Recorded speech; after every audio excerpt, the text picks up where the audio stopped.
papers. It's time to meet your maker. Pour one out for the friends that you'll ignore. So go and smoke your veggies now, 'cause we gotta go to the Midwest Degens Show.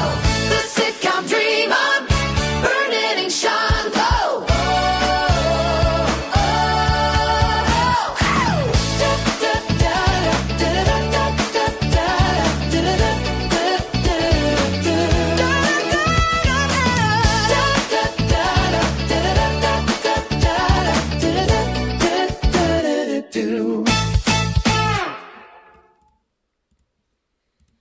All right, hello everybody. Welcome back to the Midwest Degenerates. I'm Alex. He's Caleb. How's it going, everybody? Back at you guys for episode 11 of the show here. Had a whole lot of interesting stuff happen yesterday. In between episodes, as well as a lot of big stuff coming up. As always, we got UFC.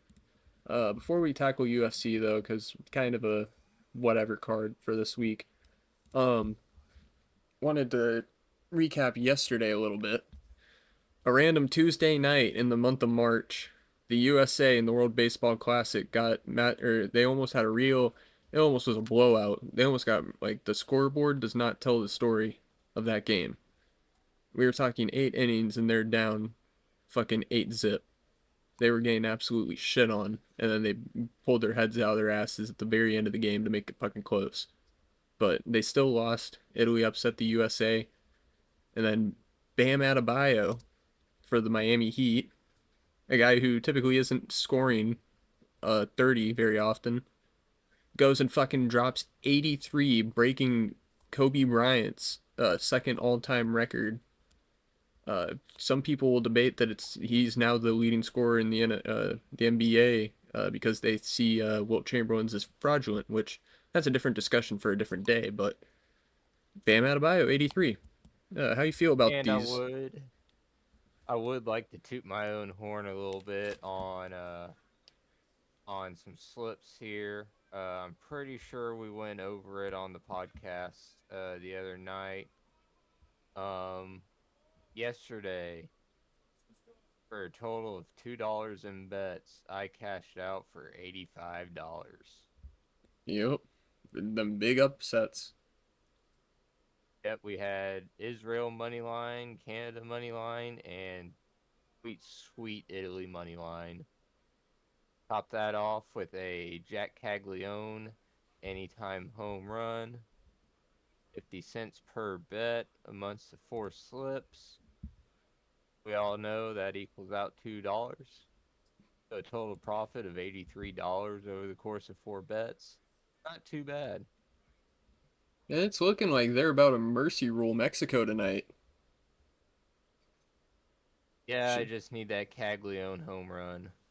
Shout out our Italian boys for making sure USA stays in the dance. They know we belong in the dance more than Mexico does. And I appreciate you fellas for helping us out here.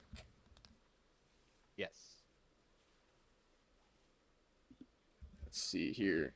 So I guess we can start. I guess we can kind of start here with our typical UFC picks. We always be doing these first. Oh, okay. I didn't realize he's fighting, or he's fighting. I knew he was. Oh. Okay, I got some good dog picks for this one.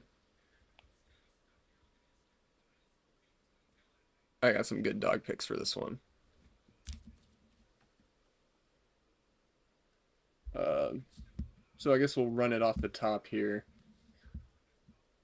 First match. Let me pull up.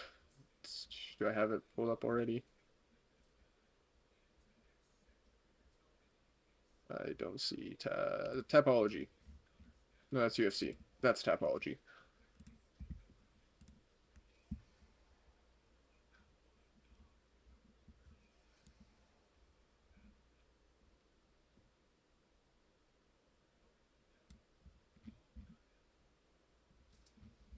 And somehow that didn't fucking work. All right, 1 second.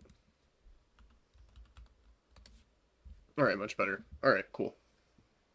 Um, so for we got first off on the prelims, starting off with the piss break. Um, we got Okay. we got 115 strawweight action. Uh, Piera Rodriguez versus Sam Hughes. Piera Rodriguez 11-2, 4-2 in the UFC. Sam Hughes 11-6, 6-5 in the UFC. Let me check here, see what we're looking at. Uh, what? Are you able to see her most recent loss, what it was for?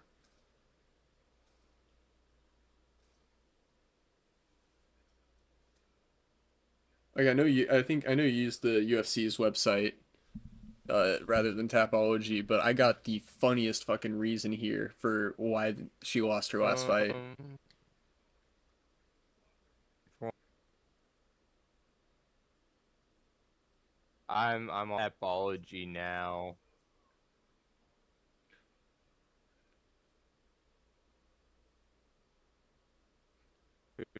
Uh, Sam Hughes or the other one? The Piera Rodriguez. This on Tapology sucked. That's on very.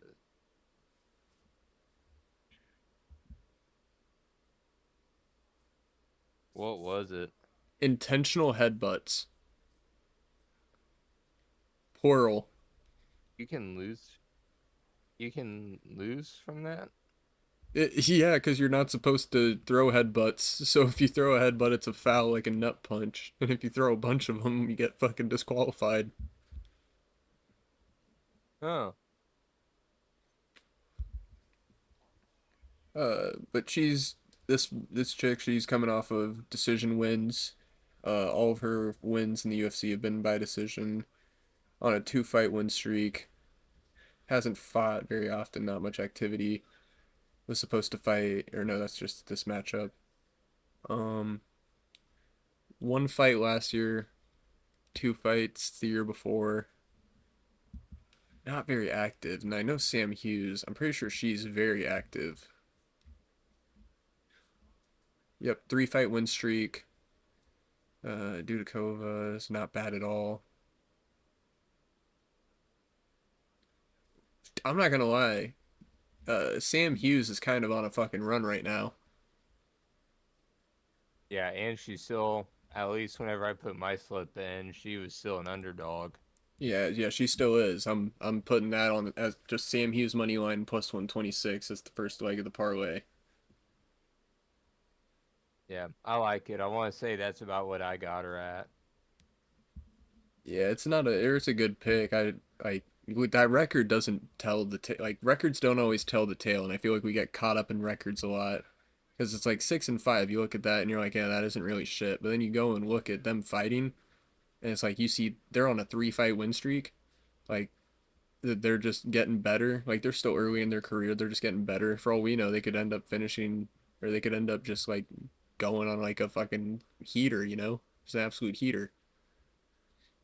Yeah, and what we have seen out of Rodriguez, she can be inconsistent under pressure. Hmm.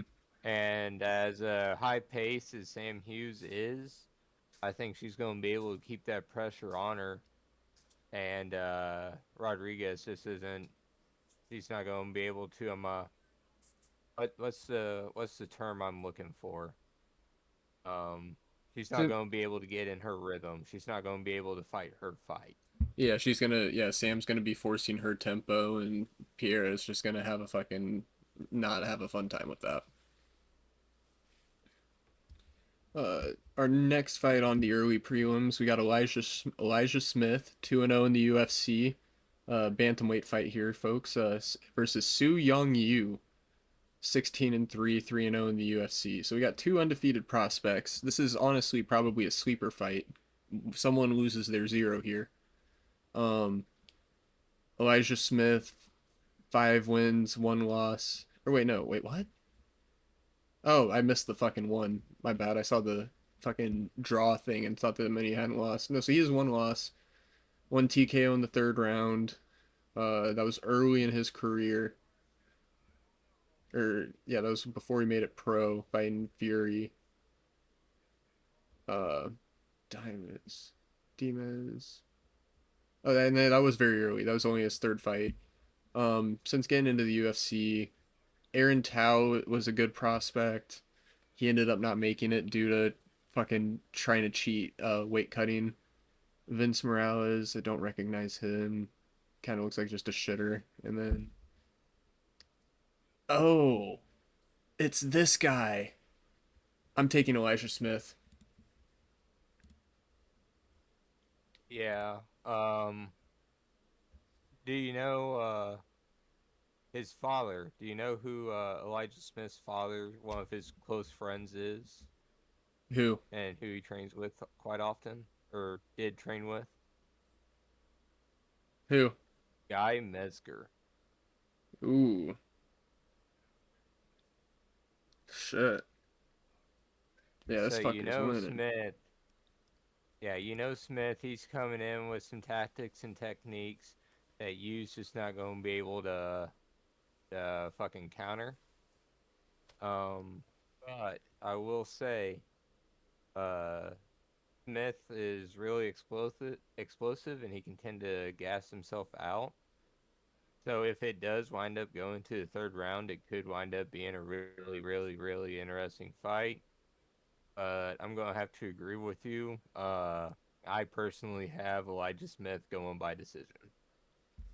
Yeah, I'm just gonna. If I've learned anything, it's just that I just need to stick to straight money line when it comes to these, because I'm losing too many. Like, I mean, granted, last weekend we just didn't do very good.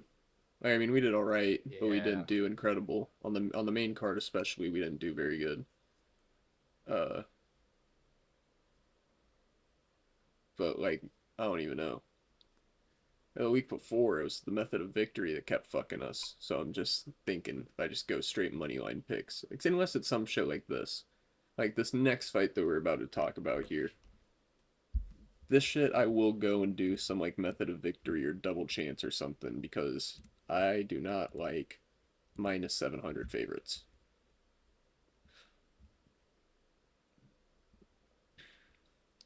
Wait a minute, hold on.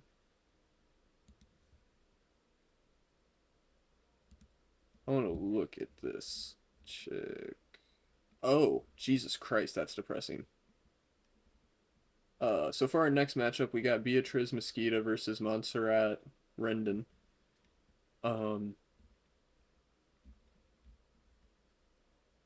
Honestly, she beat Alex Pereira's sister by split decision. Lost to lost to an 8-1 prospect and then beat a 7-1 18th ranked prospect. For Rendon, that is Mesquita. If her nickname isn't Mosquito, oh, it's the Lady Goat. What kind of nickname is that?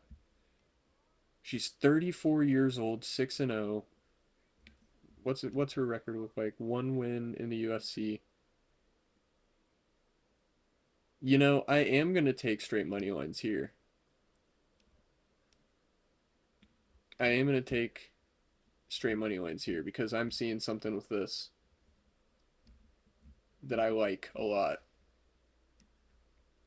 Her opponent, Mesquita, is a minus 700 favorite, but if you look at her record here, it's like 90% fucking submission or grappling matches. Like she just started doing MMA here recently. And granted she has like a good amount of or like submission win, submission win, submission win, illegal kick, punches, uh rear naked choke. Like she's on a heater and I can't take that away from her, but this fucking Rendon chick, I'm looking at her record and I'm not even gonna lie, if you put them side by side, Rendon Rendon has like a 6 pack of abs. Not even a six. It's shredded, like, like more shredded than most men are, dog.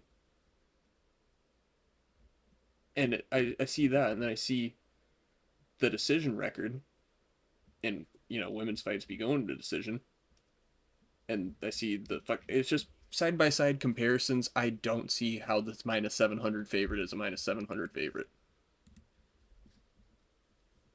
Well, what I'm looking at is Rendon is basically a pure striker. He has no ground defense. He can't fight off a submission. Um, so I think if Mesquita can get her into a clinch, it's gonna be over. She's gonna be able to do what she wants to with her. She's gonna put her in a chokehold. She's gonna knock her out or make her tap. Her So I'm for taking Mesquita by submission. Yeah, her for submission is plus 110, which I don't mind those odds, so I'm gonna take that. Especially considering the amount of fucking chokes. She has one TKO and then straight fucking chokes. Um, And then I mean, you can't be a striker and go in there against somebody that's, a certified G whenever it comes to grappling and, really expect it to go in your favor. there are Because instances those of it. grapplers are going to be more, they're going to be more sly, more maneuverable than those strikers are. It really just comes down and depends on what type of striker you're dealing with. If you're dealing with a boxer or even a kickboxer to a certain degree, depending, or no, I'd say boxer or Muay Thai. If you're dealing with one of those guys in your grappler, you're fine. If they're a kickboxer or they're some funky kung or like, I don't know, those karate guys and those fucking uh kickboxing guys, they have insane takedown defense for some reason. Mainly the kickboxing guys. Could not tell you why, but it's like Alex Pereira, Israel Adesanya, like the big name kickboxers. I'm trying to think of more off the top of my head that I'm struggling with. But like those guys, they have the most insane takedown defense I've ever seen, but you will never see them grapple. And if they actually do get taken down, they're useless. But it's almost impossible for them to get taken down. But outside of that, I completely agree with you. Those motherfuckers, like we saw it this past weekend with fucking Oliveira and Holloway. Holloway Yeah. looked like he didn't even belong in that fucking cage. Yeah, no, that he tried playing it off. He tried playing it off cool. But you could tell he was panicking on the inside. Absolutely, that was not a good fight for him at all. And you could tell he was mad at himself too because he came out of the gate so hot. Like that first like 30, 45 seconds, he was throwing heaters.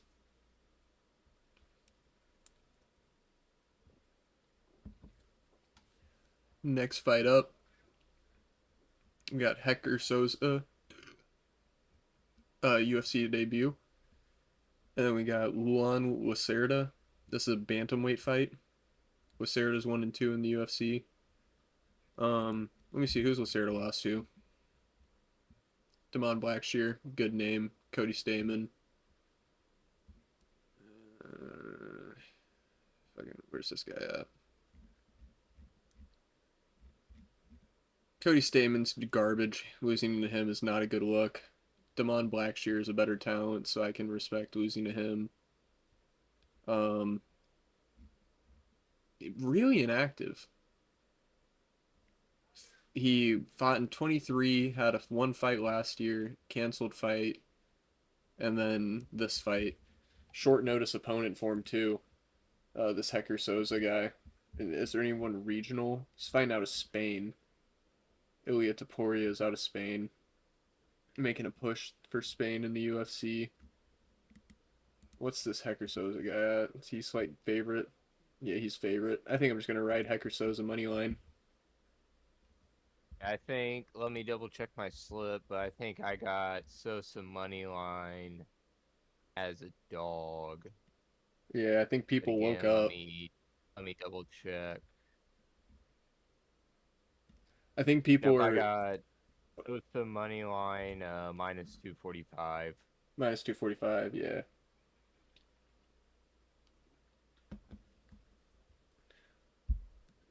This just is like, I feel like people are waking up after last week. Or was it last week or Yeah, 2 weeks ago when Tureen on the prelims was an underdog and just beat the shit out of her? I think so. That was a fucking good one. I think it was 2 weeks ago. I enjoy that. This, okay. This guy looks fucking insane. Bolaji Oki versus Manuel Sosa. The Zulu Warrior.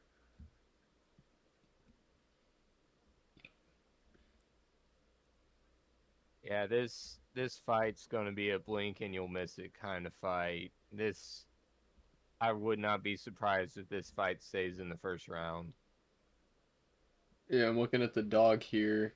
He has a good, what's UFC decision win, sub loss. Chris Duncan's pretty good. Uh, Not a bad win there, I don't think. Lost by TKO in the second. Elbows. What's this Sousa guy? I don't recognize it. Yeah, UFC debut for this guy. Always look for names that you recognize. Holy shit. Yeah, okay, he's winning. This guy knocked out Mauricio Rufy. And Mauricio Rufy is he's one of the top guys in the UFC right now. Like he's one of those guys that's trying to make a push to the top of the lightweight division right now, and this guy fucking flatlined him. Or is it say KO or TKO? TKO, but it doesn't say how. It just says KO/TKO. So I'm taking it was probably a knockout. Yeah, this Manuel Sousa guy, and does he do? He's all over the place, man. Fucking TKO's decision, TKO decision, TKO sub, TKO sub, TKO, TKO, TKO. I like it. I like it. I don't know what he'll do, and it's his debut, but I like him to win. Yeah, what I'm taking here, the best bet I can come up with is I'm taking the fight to not go the distance. I'll tail that. Just because with both of these guys, pretty much one punch fucking power, Mm, it's not going long. Like I said, I really don't see it going out of the first round. If it goes out of the first round, I would be surprised. yeah. Well, it'll be interesting to see. Both of those guys are fucking big for their size, or big for their division. Um, this next one here at 170 pounds, my guy Chris Curtis going up against Miktabek Oralbai. You don't know this yet, but Chris Curtis is Sean Strickland's best friend and training partner, Caleb. Okay. Miktabek Oralbai is a caveman. He is not human. He is like you look at him and you'll understand he is not caveman. He is Neanderthal. This man just discovered fire, like last week. Probably went hunting with a goddamn mammoth yesterday. And that's a good call out to a segment here in that towards the end of the episode. Oh, that'll be a good one to cover. Oh man. Oralbai goes to wars. I mean, he'll either take care of business, like it's no problem, or he'll go to war. Like his first two, or his, he beat Medic, which we just saw Medic knock out Jeff Neal. Uh, he went to a decision against Elvis Brenner, which was a really fucking good fight. That was a absolute war. Um, Lost that fight, which that was he gassed. I watched that fight live. He was gassed the fuck out. Like he had no energy at all. Uh by the third round. Uh first round win. Chris Curtis fight. Chris Curtis, the one thing I'll give him is he has really good takedown defense, and he does the same sort of striking as Sean Strickland, where he's just constant pressure. Like he has really good striking defense, really good takedown defense. That's about it. He can strike, all right, but it's nothing incredible. So I don't think. I think the one thing, because Chris Curtis is known to pull performances out of his ass, like Nasruddin Amavov, who's like next in line or second in line for the middleweight championship. Chris Curtis randomly just fucking, was it Chris Curtis? No, that was Strickland. Fuck. No, I can't remember. Anyways, my point here being Chris Curtis will pull a performance out of his ass when he's fully projected to lose. So my bet for this one just it isn't anything crazy. Just to get these lines a little bit closer. I have the fight to go in, or the fight to go the distance. Yeah, that's what I have as well. I don't see either guy really being not being capable of getting knocked out. Uh, Orobai, he's from Kyrgyzstan, so you know he's gonna be wrestling his fucking ass off. So See, he actually doesn't know how to wrestle it's very well. really, Yeah, it's his gas tank. Like he knows what to do. He just doesn't have the stamina to pull it off. Like Oralbai in the first round is an incredibly dangerous fighter, but if you can survive the first 5 minutes with Oralbai, you're making it the distance.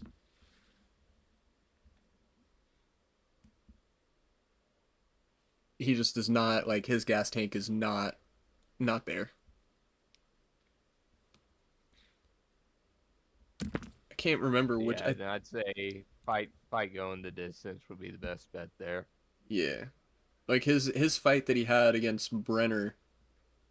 His fight against Brenner was a sign. Like he won that fight by unanimous decision. But I remember watching it live. I thought that Brenner took the win because he started coming back in the second and then won the third in my mind.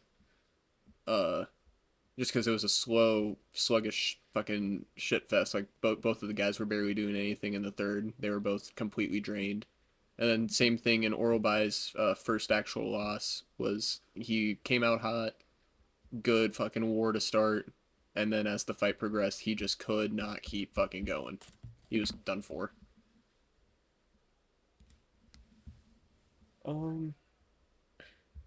Looking on from the fucking Kyrgyzstanian ogre, we have Brad Tavares versus Eric Anders. You know, I've been wanting these guys to fight for forever because they both like Anders is 9-9 in the UFC. Tavares is 16-11 in the UFC. Tavares, I don't think he's fought that much here lately. Oh no, he has. He's fought a good amount. Lost via TKO, won a decision, lost a decision, lost via TKO, won a decision. Eric Anders. That name sounds familiar. I also thought the same thing.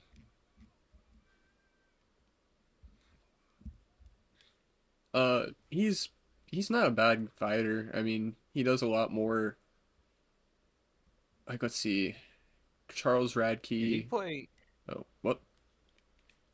Did he play college football somewhere?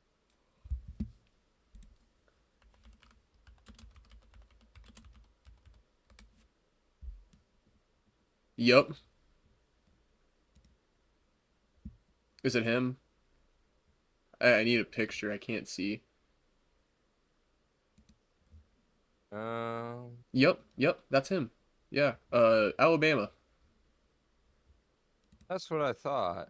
Yeah, he played one season at Bama and put up. Well, I don't know if it was one season. Let me see. Oh no, yeah, so 2009, he had 64 total tackles, 31 solo, 33 assists, 6 sacks, 1 forced fumble, 1 interception. He was low key fucking balling. I think based off just off of that information, we have to take Anders to win. I mean, also like Tavares doesn't have a good fucking record going for him at all. Anders, Yeah, it's just I have a feeling this fight's gonna be slow paced. Mm-hmm. And usually in those slower paced fights, Tavares will usually get the decision if it goes all the way. Yeah. Just because he's able to do a little bit more, he's able to move around, make it look like he's more active during the fight. So just because of that, I got Tavares by points. Tavares by points. Yeah. Let me see. Anders, is he got? Okay, well, hear me out. This is a little bit of stupid math. I'd like to clarify that first. Tavares' last win, right? Or I think that's his last win. I could be, or one of his, if not his last. No, okay, his second to last win against Chris Weidman was a unanimous decision where all he did was throw leg kicks, and that's how he won. Eric Anders, his last fight or his last win was against that guy, where he won via TKO in the second round. Now I'm not saying MMA maths, but that tells me that this guy's got a little bit more finishing power than that other feller has. But I think I will. I think I'll have to take fucking Tavares minus 154. I'm 100% gonna put in a fucking slip where I fade that though. Yeah, I'm definitely going to as well. Like you can't be a middle linebacker at university. That's another thing. He wasn't no fucking outside linebacker. He was middle linebacker. That's a smart fucker. Yeah. Oh, Philadelphia beat the shit out of Washington. Damn. There goes that slip. Nice fight at the end. Oh, there's a fight at the end. Yeah. Shit. So moving on, next fight. We got our boy. Or no, that's one more fight. Charles Johnson, Bruno Silva. Bruno Silva, 15-7. Charles Johnson, 18-8. We've already been on Charles Johnson before, and I took him to win, and he lost. But you know who he did? You know who he has beat? Who? Anyone worth a shit in the division. But he's also lost to anyone not worth a shit in the division. It's very, like, you go and look at this guy's fucking record and you will see, like, 3 or 4 names that we've bet on to win and they've lost against this guy. Like, he'll lose to them, but then you'll go and see, like, the champion. He beat the fucking champion. Sumadaraji beat him. Fucking Loner Kavanaugh, the guy who just beat Moreno, he beat him via fucking finish. This guy makes no sense. So I guess the real question when it comes to this matchup just becomes, do we think that Bruno Silva is worth a shit? Or do we think he's a bad fighter and we'll just get the weird free win? The way I see it, Silva's Silva's on a skid. Um, he's on his way out of the UFC. I think he's pretty much 35. accepted at that point. Yeah, he's old. Johnson though, he's won 4 out of his last 5, I want to say. Yeah, they're both old shit. He's able to move a little bit better than Silva. Silva's more stationary. So he's just going to be able to frustrate him. I think this one goes to decision, and I think it's going to go Johnson's way. This is be my first one I do by double chance, and I'm gonna do Charles Johnson by KO, TKO, or on points. I like it. He's big on the Canadians one. That's cool. He's big on the finishing. He's like he can pull a finish. He can finish good fighters, and that anytime I see a guy able to knock out a champion and multiple contenders, I cannot like bet it, like take that. I cannot give him the puncher's chance in the fight. But I kind of wanted to speed through that one a little bit so we could get to Family Dollar Joey Roll here. Our boy. Yeah. Let me see here. Looking at his record, see if there's anyone I recognize. No one I recognize, which is a bit concerning because Vitor Petrino is a prospect.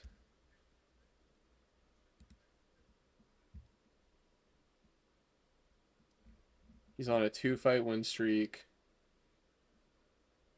He was losing at fucking light heavy. Okay, nope. He lost to Anthony Smith. We're taking Family Dollar Joey Roll plus 190. Do we want to take him for finish? Yeah, I was. You can. I took money line at it. I'm gonna go through on another line separate with them.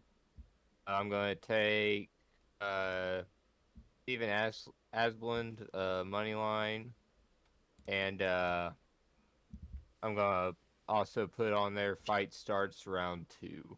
I think it'll make it to the second round. Petrino, if he doesn't get a finish in the first 7 to 8 minutes, He's gassed. he fades. Yeah, he's gas. Like, And 60 to 0. He's done. He was gassing bad at light heavyweight too, and now he's at heavyweight, so it's got like I can't imagine how bad it is now. Yeah, I think he'll start in the second round, but I think Jelly. I think he's going to land one good punch on the jaw and knock fucking Petrino out. Then he's gonna get up there on the mic and be like, "I know y'all are fat like me. I was once fat too, kids. You look right here. I know I look weird. I was fat too, but I'm telling you, you dream, you believe, and you achieve. Anything can happen. Anything." I did not smoke crack to lose all this weight. No meth was consumed. All of my teeth are intact. Oh, fuck, the beer exploded. Okay, quick question for you. Have you ever heard of lights out extreme fighting? Please tell me this is just fighting in the dark. I don't. I'm turning it on now. I'm gonna see what the fuck this is about. No, it's shitty UFC with fat people. Oh my god. It's on Fubo. Fucking Fubo. This next fight here is one I'm really looking forward to. He's one of my favorite guys. He's on the main card. Boy made it to the main card. Hell yeah. Yeah, the Ashbourne fight's on the main card as well. Hell yeah. Good fucking shit. This one we have Marwan Rahiki.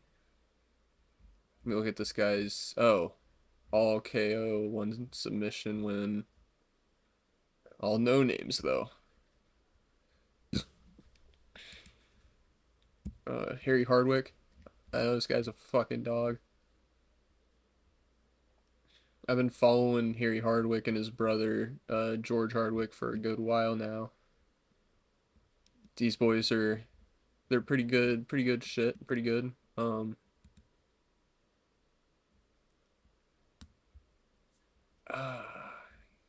It's hard to tell. Yeah, that had to have been a broken leg, losing by calf kick. Finish, rear naked, decision. Oh no, draw. Decision, sub.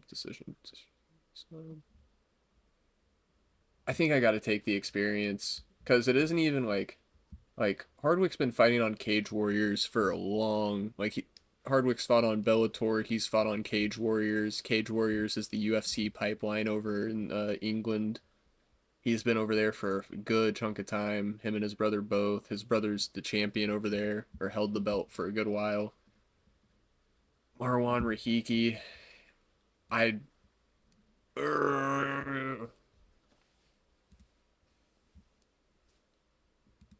just gotta let you take the fucking reins on this one, man, and make the pick, because I can't fucking decide. Yeah, I'm going Rahiki by decision. Based solely off the experience. I will say, wait, let me see.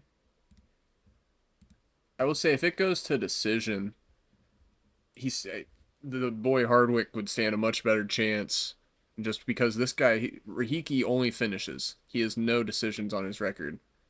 So I feel like if the fight ends up going the distance, Hardwick could have a slightly better chance. And also, I'm just biased, so I will respect your pick of the Rahiki by points, but I'm just gonna slap will fight go the distance on there. Yeah, and I'll respect that as well. Um, let's see. Fuck, what we got? Andre Philly versus Jose Delgado, featherweight matchup. Delgado 2-1 in the UFC. Philly 13-11. Uh, Philly, he's got some big names on his record. I know he does. Christian Rodriguez got the win over him. We all were very excited to see that. Uh, Cub Swanson, that's a good win. Lost to Malik Wazel Costa, which up until this last fight he was on a good streak. Danny Gay got him. Nathaniel Wood is a really good fighter, got him in a split decision. He's kind of just got an up and down career all over the place. Uh, versus Delgado, newcomer. Let's see. Lost to Nathaniel Wood as well. And he missed weight in that fight. Needs to ground strikes. Or need ground strikes against that guy. Connor Matthews is kind of a bum. I'm not going to value that one too much. He lost his last fight to decision.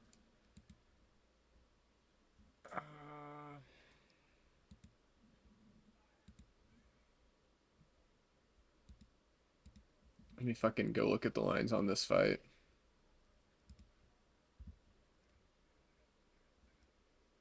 I think I'll just take Delgado money line. I'm going Delgado knockout.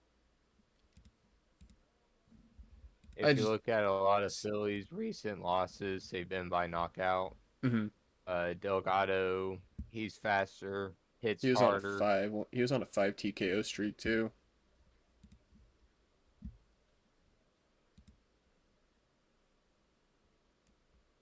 I'm sorry. Go ahead. Oh no, I finished what I was saying. Oh shit, my bad. Yeah, no, I'm just looking at it. Delgado in his last five, he lost that fight, and then before he lost that fight, knockout, knockout, knockout, knockout, knockout. So I'll agree. I'll tail that as well. I'll take him by knockout.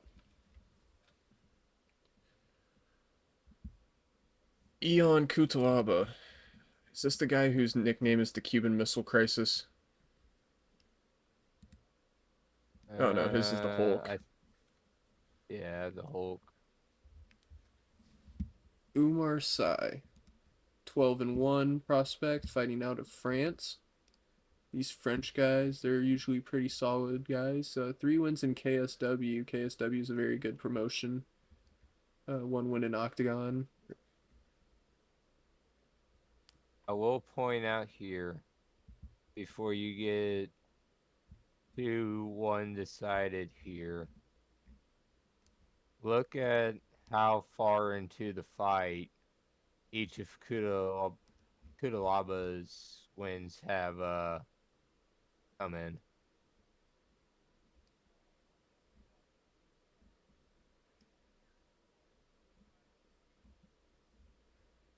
Ooh. So this fight, what I'm gathering from looking at this fight, is this fight either is going the distance. So if this fight goes the distance, or it ends in the first round, it goes to Cutelaba. But then if it's So, the second or third, it's the Frenchman. But I'm thinking Sai No, but is look at his. He's the same fucking way.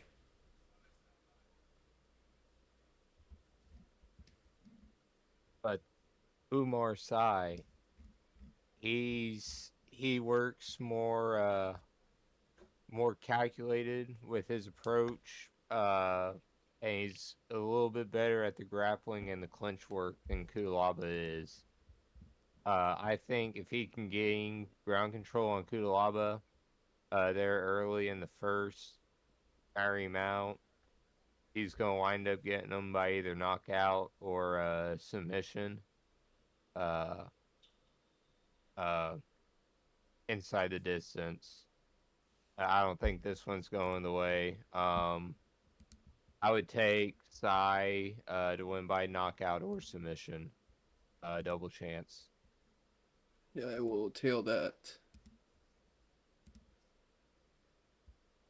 Where's the Because Kudalaba, if you also look at a lot of his fights, he gets gassed past the first 3 minutes. Yeah. And he just can't recover. I will say a fun solo bet would be Kudalaba KO TKO in round 1, or then following it up if you're able to. What's that at? Plus 1200. Yeah, I'm putting some money on that.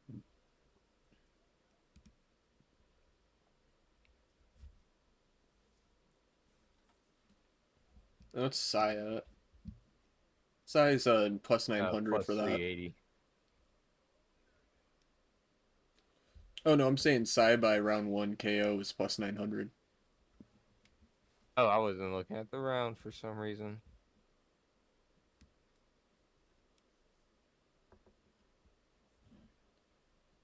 I might just, I got the balance for it.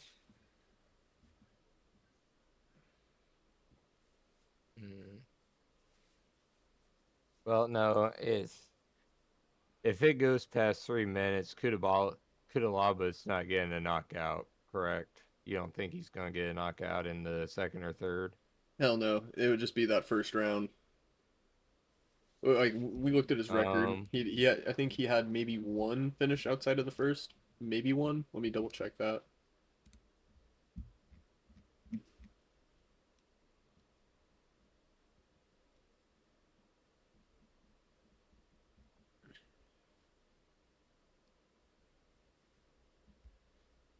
Yeah, no, all of his finishes come in round 1. If he's gonna finish someone, he's gonna do it. If he gets the finish, it's gonna be in round 1. And then the other side bet is Kudalaba by points at plus 550 as a solo bet.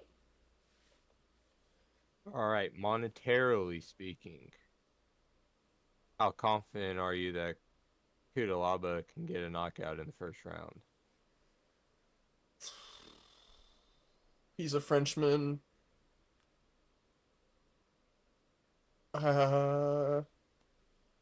He has had a couple of losses. I'll take it. I'd put like $253 on it. All right.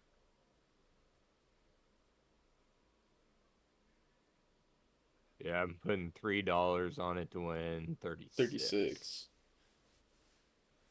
Technically damn near 40 because you return your fucking $3. Would it be worth it to take Sai by knockout in both the second and the third round at plus 1200 and plus 2000? Yes.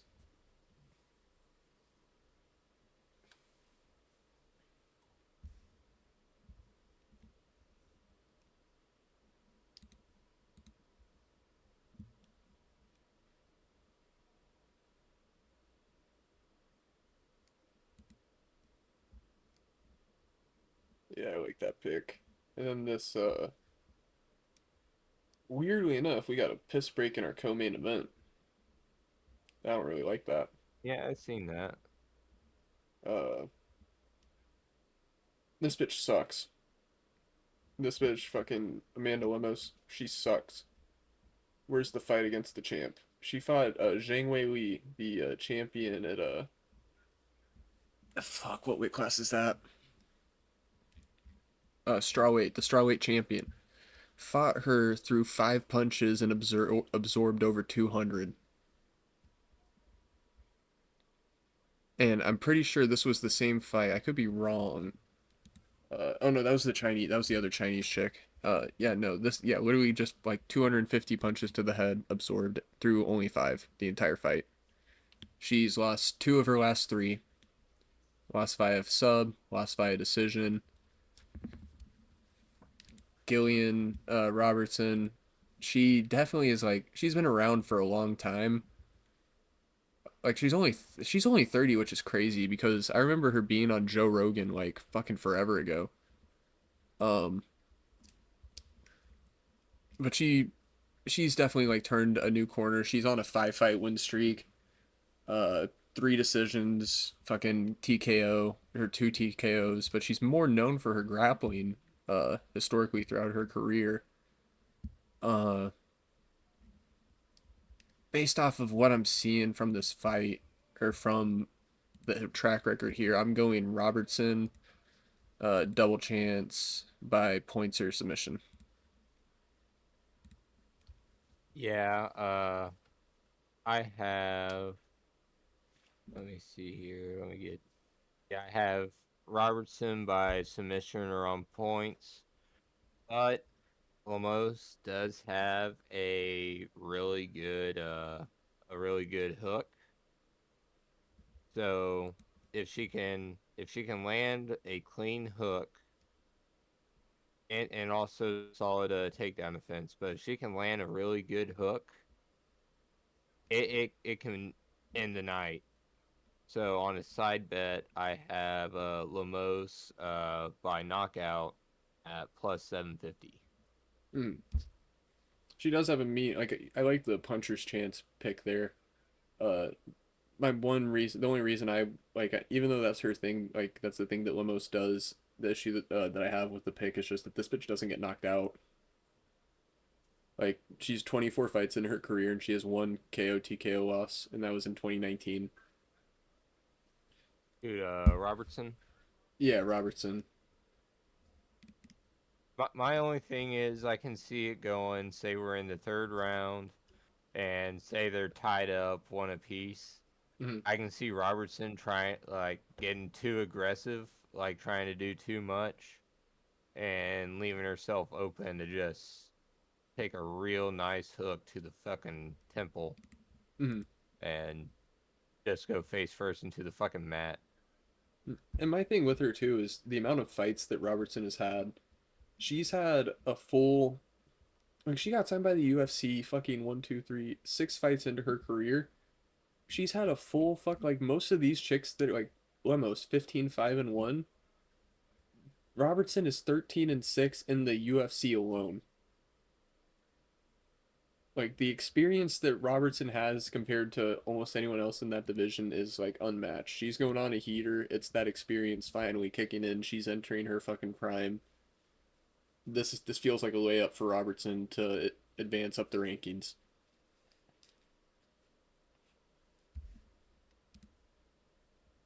I can showcase the submission talent. Win another Joe Rogan interview. Yeah, but still at plus 750, I'm not going to turn down those odds, especially if there is a good possibility of it happening. Mm-hmm. Like I said, it takes one hit. Yeah, just one. That's all it takes. Yeah. And then let me see what the picks are here. Ooh, I got a fun one. So I'm taking Kevin Vallejos by points for this Yeah, one. I have Vallejos by I have it double chance by knockout or decision. I just I, I know I was just commentating on the last chick about how she doesn't get knocked out, but Ilya Taporia knocks out people who don't get knocked out. That's just his thing he does. Alexander Volkanovski, insanely long. Like I think he set the record for title defenses at feather, or maybe not because of Aldo, but he's like considered the modern day like goat at outside. It's him and Aldo are neck and neck for who's the goat at featherweight. Um, Ilya Taporia knocked him out. Ilya Taporia knocked out Holloway, knocked out Oliveira. Ilya Taporia has knocked out everybody. You know the one person that Ilya Taporia couldn't knock out? Who? Josh motherfucking Emmett. He got his face beat in for 5 rounds straight, but he didn't get knocked out. That's for damn sure. All right, so hear me out. I have a really fun prop here for you. Mm-hmm.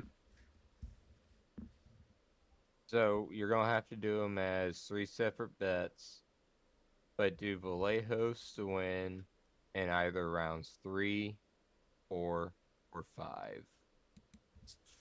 Round 3, it's plus 650.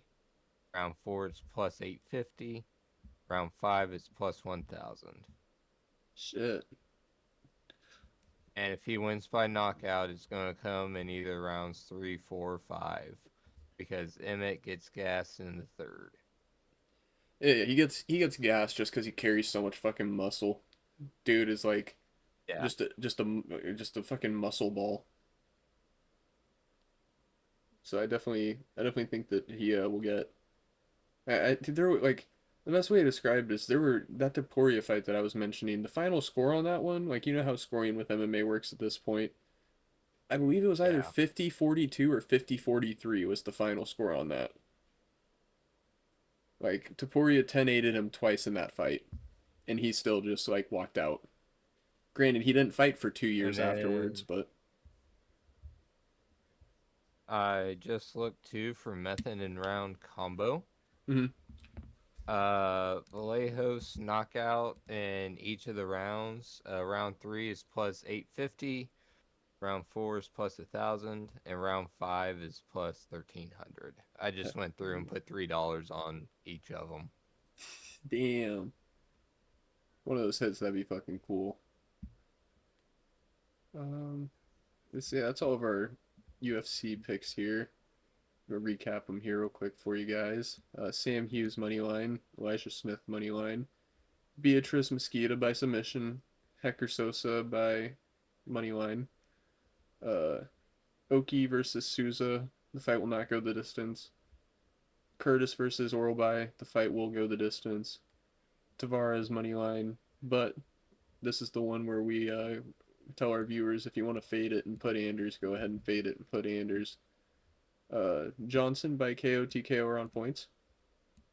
Family Dollar Joey Roll Steven Asplin plus 190 money line. Rahiki versus Hardwick, the fight going the distance. Delgado by TKO. Sai by KO TKO or submission. Robertson by submission or on points. And Kevin Vallejos by points. And then on the featured bout, Kudalaba versus Sai. And then the main event, Emmitt versus Vallejos. Take Kudalaba in the Sai matchup to get a knockout in either round 3 or any of the rounds. Or no, sorry. Kudalaba round 1 knockout. Or then Sai round 2 and 3 knockout. There we go. And then Vallejos knockout in round 3 through 5. That puts this parlay for this week at a 14-legger, 50 cent to win $6,766. 6-7.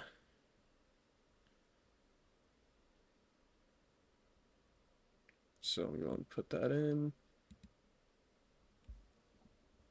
Oh, dude, the total payout ends up being 6,767.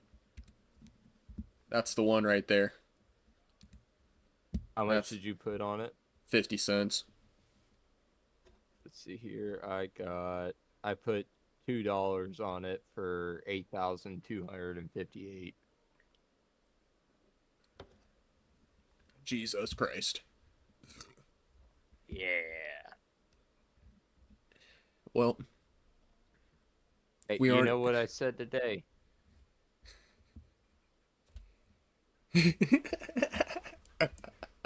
You already know what I said today. Should I say it again?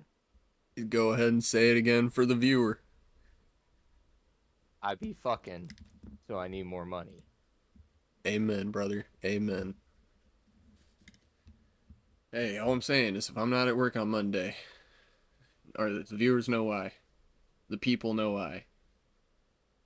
And I bet our coworkers will start wishing that they fucking watched our podcast if we hit on that. Yeah, I will still be at work because I need money. All the money, regardless of if Yeah. it's a couple hundred for 8 hours or 6,700 or sorry 8,000 for 14 legs. Yeah. All right, moving on from UFC. Let's see. What shall we play? WBC.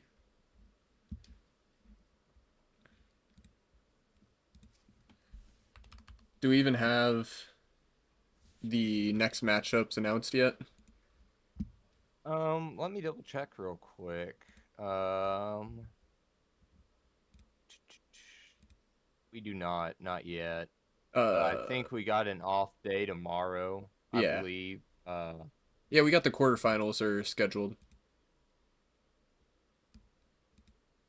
We can go ahead and cover those since we don't have odds or anything, but we have Is that on ESPN? yes. We have a game live still, don't we? Yeah, Venezuela game. Oh yeah, so even though it isn't updated yet, we both know DR is going to close that one out. Yeah. So that would put us at Korea, at the Dominican Republic, and then USA at Canada for Friday. So we got Dominican Republic, Korea, United States, Canada. Do we know who's going to be on the mound for the U.S. yet? We do not. It's a Friday matchup. So it could still a couple days away, so I wouldn't be surprised if they're still deciding that. My one major thing I'm noticing is the Dominican Republic are playing in Miami. Yeah. So it might as well be a home game. I'm gonna go ahead and take Dominican Republic there. We've seen how they've been playing. I mean, they turned the Israel game into a fucking makeshift demolition derby. They turn that shit into Tel Aviv right now, if you know what I'm saying. Turn that shit, and they leveled those fuckers. Bomb after bomb after bomb. How many over under 2 Grand Slams for the DR? I'm gonna go under just because the bases aren't ever gonna be loaded. You think that okay, solo homers over under 3.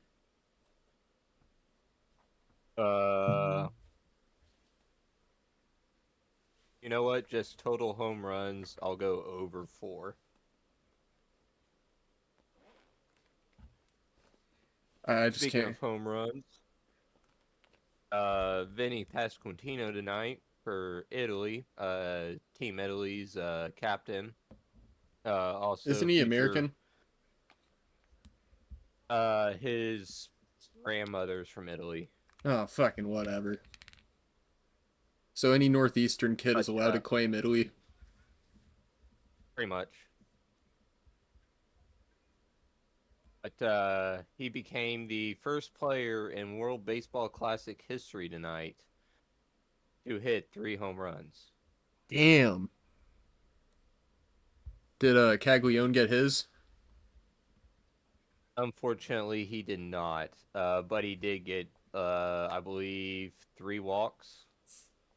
They didn't even want to fucking pitch to him. No.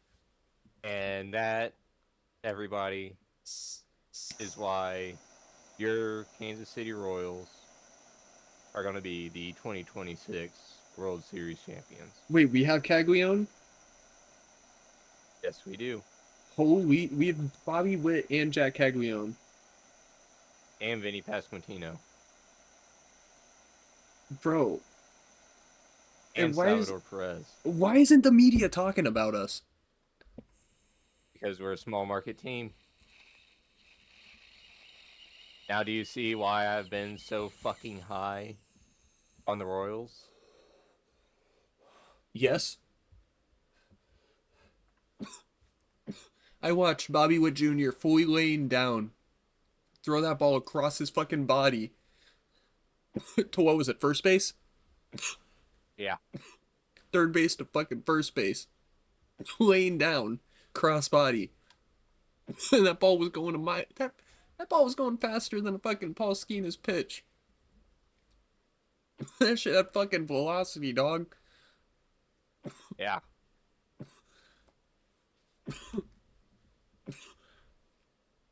He's the highest paid Royal in history for a reason. And Salvador Perez, who was he playing for again? Was he Venezuela? Yeah, Venezuela. Yep. Yep.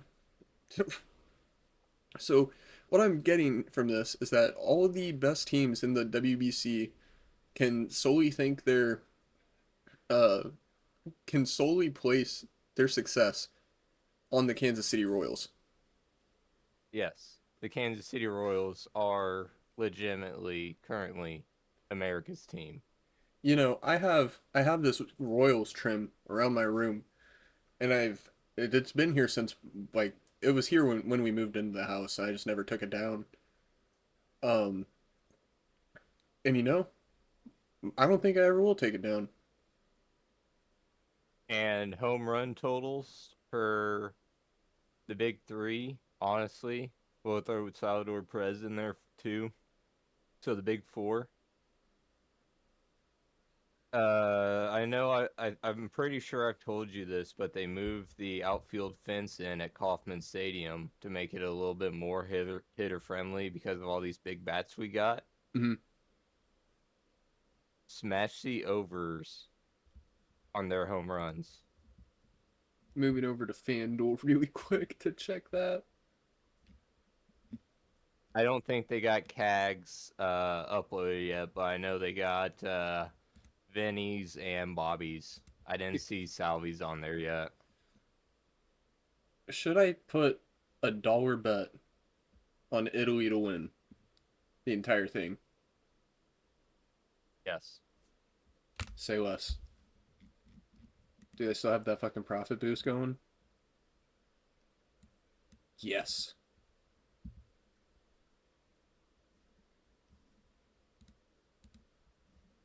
30% profit boost. $1 to win 26. Italy, Nice. go get them. Go get them, Italy. I'm calling. You know what I'm calling that game last night? Even though we really weren't trying, I'm calling that shit the Miracle on Grass. Oh yeah. Like, loaded fucking squad. And we get put out by fucking Italy. Insane. Beautifully insane. Um, we got sidetracked there on the fucking Royals. Um, USA Canada. How bad is that one? How bad are we beating these boys? Honestly, I'm not sure. It all depends on who's going to be on the mound. Who That's what I'm waiting on for that one. But I will say U.S. is going to win. I know Tyreek Skubal, he went back to the Tigers after last night's win. So we don't have him on roster anymore. They can add somebody new to the roster tomorrow. So it'll be interesting to see who they add. But until then, I'm just going to go ahead and take U.S. money line. I like that. I like that a lot. And honestly, if the total runs is set at like 8.5, Under. 5.5, take the over. 10.5, take the under. Gotcha. And then with that DR one, do you like just straight DR money line or DR spread?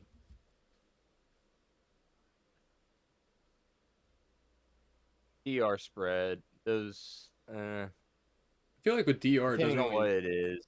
Yeah, as long as it's not like 7, If it's anything over 4.5, stay away. yeah. I just Anything over 4.5, just take money line and take over on total runs, because the way the Dominican Republic's been playing defense, they've been playing out in the field. Korea's still going to be able to score as fast as their guys are. My thing with it too is I always felt like just watching the WBC, it feels like I'm not whenever the DR is on defense, I'm not paying attention. I'm just on like my brain goes on autopilot mode. Like this does not matter. And then the second they go on offense, I'm like, all right, how many runs we get in this inning, boys?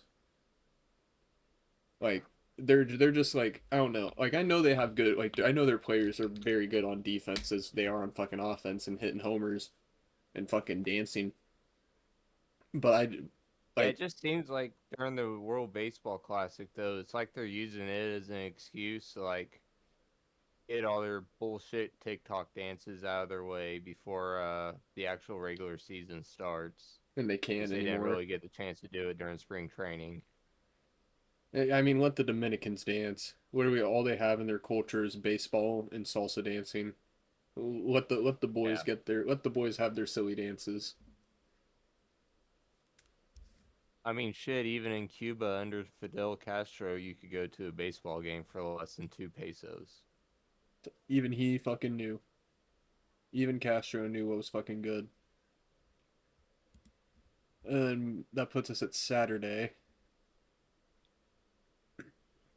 quarterfinals.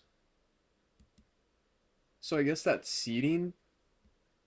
Wait, hold up. This could not be the DR playing Korea. I think it's a seeding thing because we Yeah, have I two. think.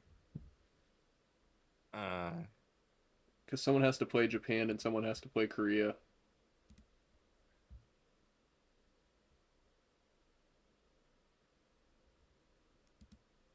but I will say for Saturday, since we already know the matchup, Italy over Puerto Rico. I like Puerto Rico to cover. Well, as long Yeah, as but we it's both know Italy's going to be underdogs. for some fucking dumbass reason, dude.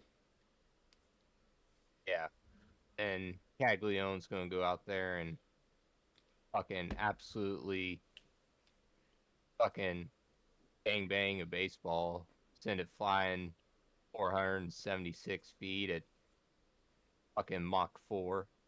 No, that ain't even Mach 4. I call that Mach fuck. That exit velocity, that's just Mach fuck, my brother. Yeah. Uh, Japan. I'm gonna look this up.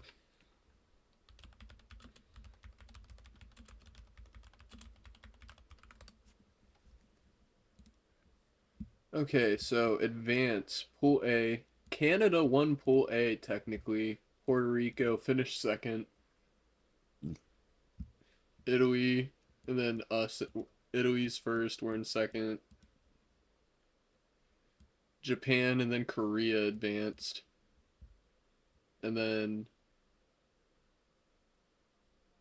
oh, they're still good. Oh, okay. So it's the even though they're both locked, it's just determining uh if DR plays Japan first or if Venezuela plays like who plays who there. All right. Which based off of what I'm seeing here, I think it would be Korea would play Venezuela and Japan would play the DR. Or no, DR is gonna win, so it would be DR versus Korea and then Japan versus Venezuela. Yeah, I think we stick with ER over Korea. I think we gotta take Japan over Venezuela. I think Venezuela covers though. They've been sneaky Yeah, coverers this tourney. yeah, Venezuela will cover for sure. But I don't, with the names Japan has on them, and more More than likely so. Well, no, I guess each game now is in in either Miami or Houston, one of the two. Let me see here. Yeah, no more Tokyo Dome. Yeah, they're going to be in Houston. Yeah, semis and the final are in Miami. Um,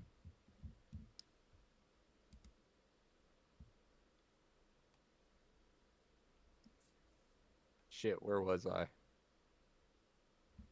You're talking about location. Mentioning Yeah, how.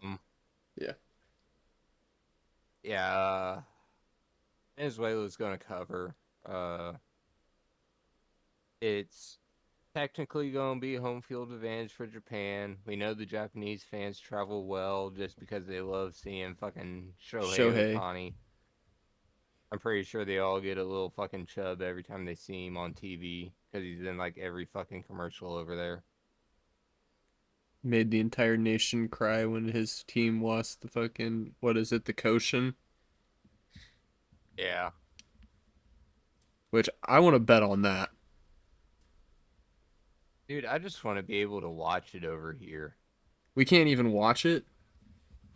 I have not been able to find a single stream for it. Fuck, man. Like, imagine putting together a 2,000 leg parlay. Oh, fuck. You know, because think about it. That's It's beautiful. a single elimination tourney, 4,000 teams. True.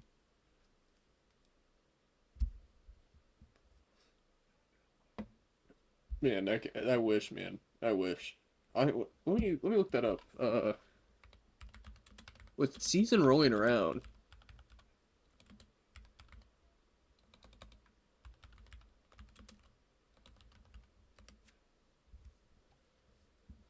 Summer Koshian annually in August.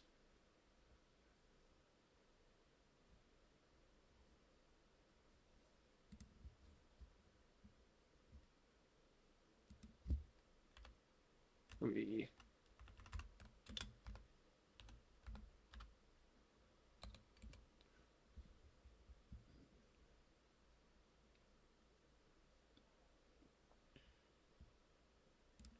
Oh, shit, we got women's basketball going.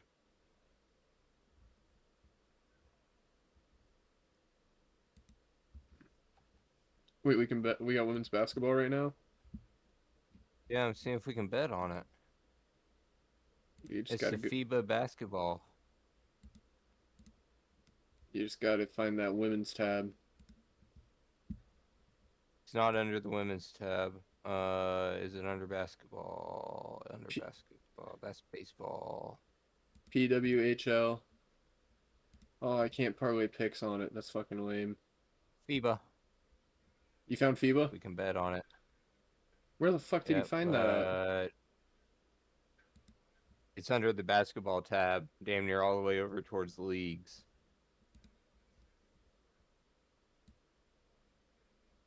Do we have player props? Oh my god. I Oh, dude. Oh, dude, we got South Sudan. Fucking what? Bro, I didn't realize this is national tourney. Holy shit. yeah. You already know we're going under on all of these matchups, folks. Four leg parlay, 1,173, under 143, under 145, under 150, under 148. Fucking hammer it. Watch that be my only Wait, win tomorrow. what were the unders you have? 143.5, 145.5, 149.5, and 147.5. All right, yeah. How much we putting on this motherfucker? I just put $1 on it just because I don't know how long this has been going on. I don't know if this is like the first round of it. Oh yeah, it's qualifiers. Yeah, this is just the start. I need a baseline. I need to see how these chicks fucking play. Dude, South Sudan is gonna be so goated because dude, they're gonna be running out there with their fucking hijabs on. I guarantee it, dude. And they're going to be wearing fucking wetsuits underneath their basketball Yup. uniform too. Yup. Yup. Dude, fuck! I wish we didn't have to work tomorrow. Dude, I honestly may stay up just to watch this.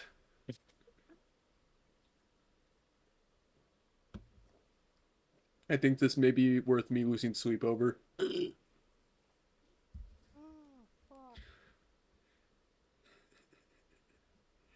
Oh shit. Do we want to do money lines on this, or I don't even really want to do money lines Um, because I can't bet on Sudan and Brazil. Fuck! I wouldn't even know the fucking bet on my guy. Oh, dude. Okay, first half total points under. Oh, I like that. First half total points under.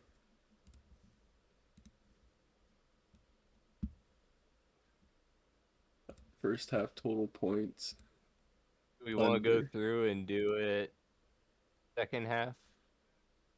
See, I'll do 50 cents on each half. Yeah. I'll split it. I only have like I only put $10 Oh on my no, account. they only give us first half. Oh, lame.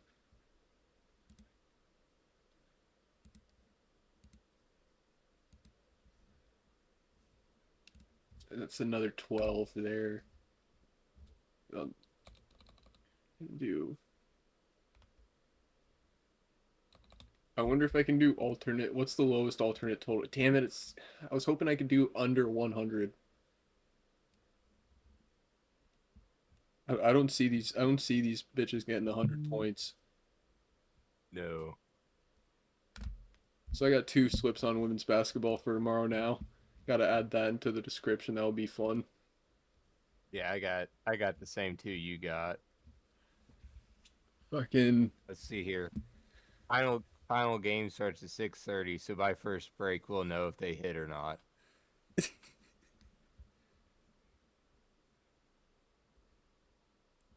I want to see. Do they? Fucking. Where is the basketball? FIBA.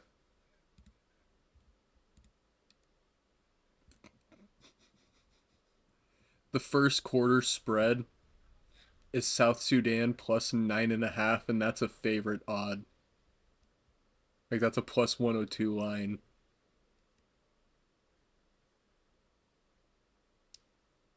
I was wondering why the money line and spread was locked, and it's got to be something absolutely atrocious, dude. Yeah. South Sudan to win the first quarter, not the game, not the second quarter, not the third quarter, just literally just the first quarter. They're an 870 dog. No way. I'm throwing 25 cents on that.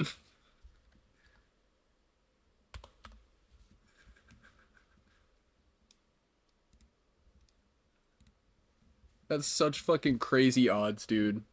They have to be like the worst team of all time. First half spread is plus 18.5 for South Sudan. What's the line? Please tell me it's a plus line. Minus 108. Almost. You know what? Do we have any women's sports live right now? God damn, we don't. I was gonna say we got some women's sports live. I was gonna cook up a parlay for the women. Shout out the women. I don't know. I mean, you guys got a distinct audience. I'm not gonna say it because I've already said enough shit today. I don't need to say any more to risk this video getting less of an audience than it already probably would based off the normal shit we say. But shout out the women. So the best odds you can get for South Sudan women is plus 28.5 at plus 142. Wait, the line went. They finally reposted the line. No, I'm looking at the alternate spreads. Oh, mine doesn't even show alternate spreads.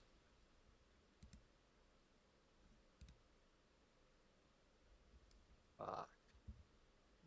What a fucking game that'll be, man. The first quarter money line, South Sudan at plus 1,000. First quarter money line South Sudan plus 1,000. Wait, it moved up to plus 1,000? Yeah.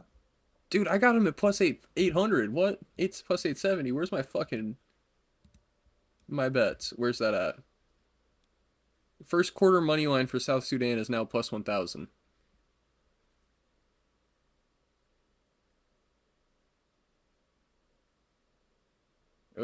Like you, Caleb, you said you there? Yeah. Yeah, you said plus 1,000 now for first quarter money line South Yes. Sudan. Cash out Yes. 25. Okay, I put my 25 cents on that. I'm cashing it out. I'm going right back over to basketball, FIBA, South Sudan, first quarter money line. Oh, mine still shows plus 870. Oh, it's the Yeah. three-way. What does the three-way mean? The fuck? Whether they're going to be tied or not. Oh, okay. Yeah, 25 cents. 250. Yeah, fuck, man. That's stupid. Uh, what? Did you know we can do top 40 finishes? We'll move on to this because we always cover it, but I didn't know this. We can do top 40 finishers on the fucking PGA for this weekend. Really? Yeah, we can do top 40 finishes. Granted, they're all pretty good minus odds. Unless you really scroll, like the best odds you're getting out of some one of these guys is Joe Highsmith at plus 470. But hear me out. I feel like we do one of these guys to get like Brooks Koepka. Do we think he gets a top 40 finish? Oh, yeah. So we take Brooks Koepka at plus or minus 160. Or what can we even get him? Do you think he gets top 20? I could see it. This is like the first major since he came back from the live. So yeah, I would take him. I'd take him top 20. Top 20 is plus 270. Xander And Schauffle. then while we're here, let's add Patrick Cantley at plus 185. All right.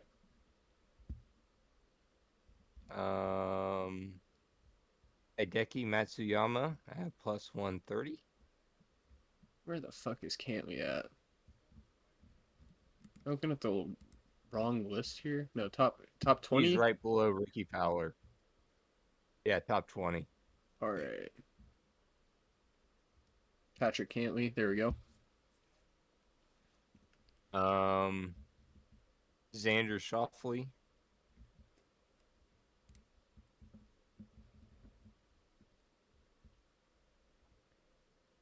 Do we like Rory for a top 20 at minus 165? Mm-hmm. He's had back issues. He withdrew out of the last tournament with back issues in the third round. Shit. So I would stay away from it just because who knows if it's something to be worried about or if, he just overswung and needed to go to the chiropractor this week.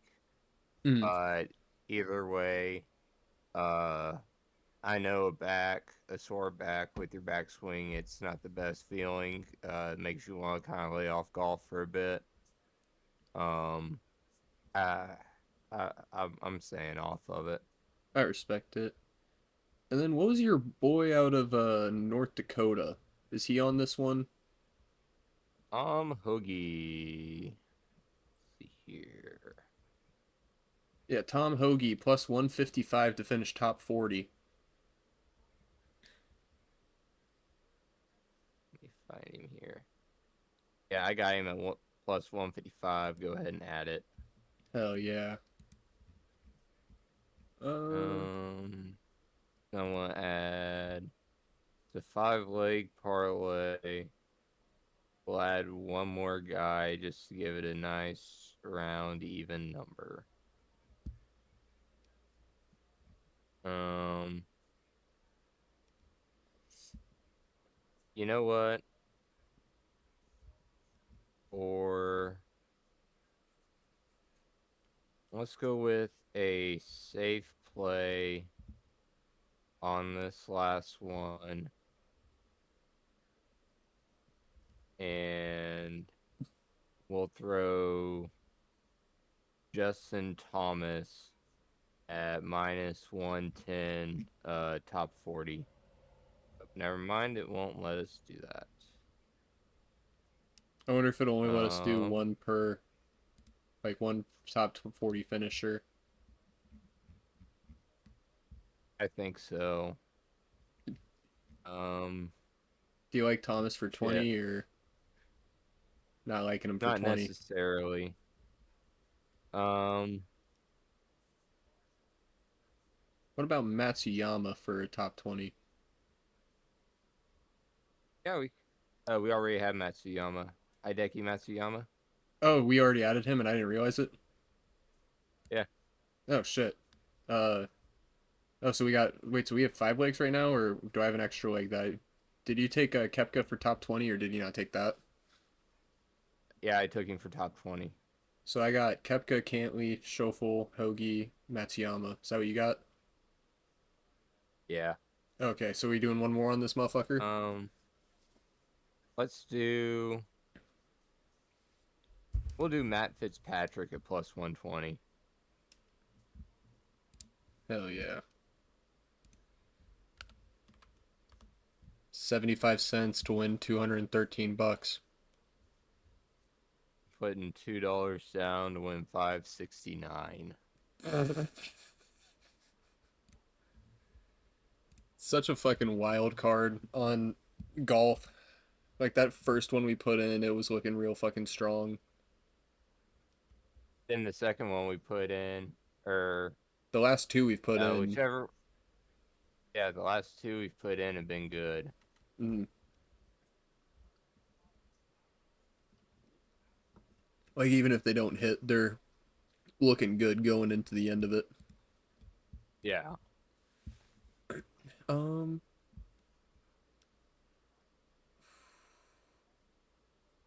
bro, what? The Knicks are up on the Jazz by 13 now. Yeah.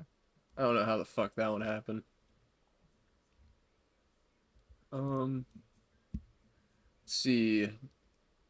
What do we got? We want to do a speed run of NBA and NHL. Yeah, we can. Hell yeah. I think we got a decent slate for both tomorrow. Which one do you want to do first? We can go ahead and do NBA first. All right. Um, yeah. Let me look at We'll this. take we'll take the Heat money line at -240.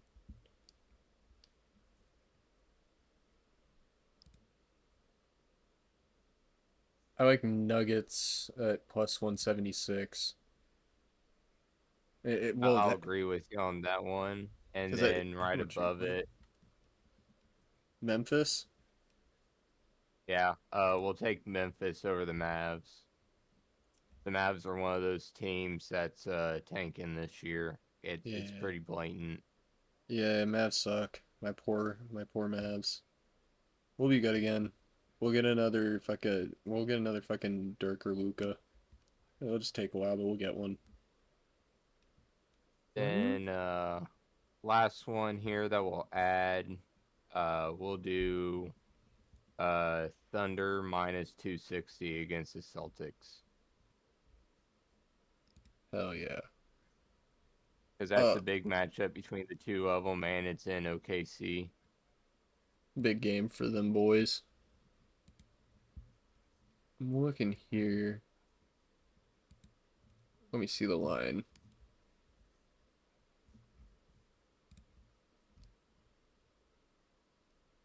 Uh, Another safe one that you could slap on if you really wanted to is Bam Adebayo over 22 and a half. Yeah. He isn't a huge scorer, but considering the man just dropped 83, I think it's pretty safe he can put up at least a fourth of that. Oh yeah. So that either so let's see. I'll go ahead and I'll slap Bams over on that. And puts us at $1 on that one to win $22.56. Pretty nice. I'm gonna do the same sort of. Well, I'll do two. I'll speed run through just money line picks, no over under bullshit like I have been doing. Um, well, did any of my plus lines fuck us, or was it only the minus puck lines? I think it was just the one. Islanders minus, right? Yeah, the Islanders minus. That was the only one that fucked us. All right. Um, looking here, Blackhawks, Mammoth at Mammoth. These teams played each other not too long ago. I believe Blackhawks won outright. Uh, but it's at Utah. Utah's been playing pretty all right the past few games.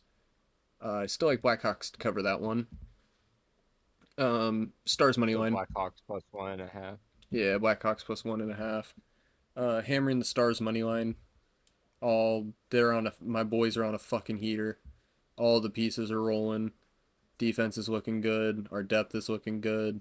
Everyone's fucking scoring.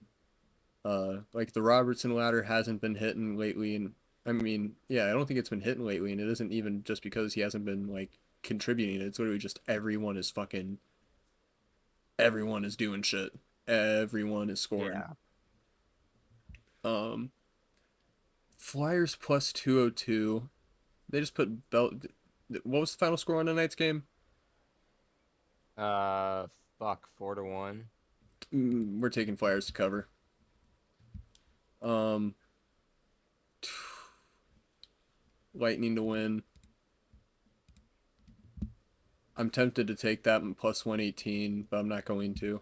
Just Flyer or Lightning to win. Uh, this is one I will do. God, minus 1.5 on the Sabres. That's the only one I'm taking on this entire thing. There'll be a minus. The Sabres are on a fucking heater, an absolute fucking heater, and Capitals just got fucking dog washed by the Flyers. So I'm taking Sabres to continue their heater streak that they got going. Carolina's favored heavily to beat the shit out of St. Louis. If you want a good value pick, I'd take St. Louis to win. I'm just going to take them to cover. Uh, Bruins Sharks.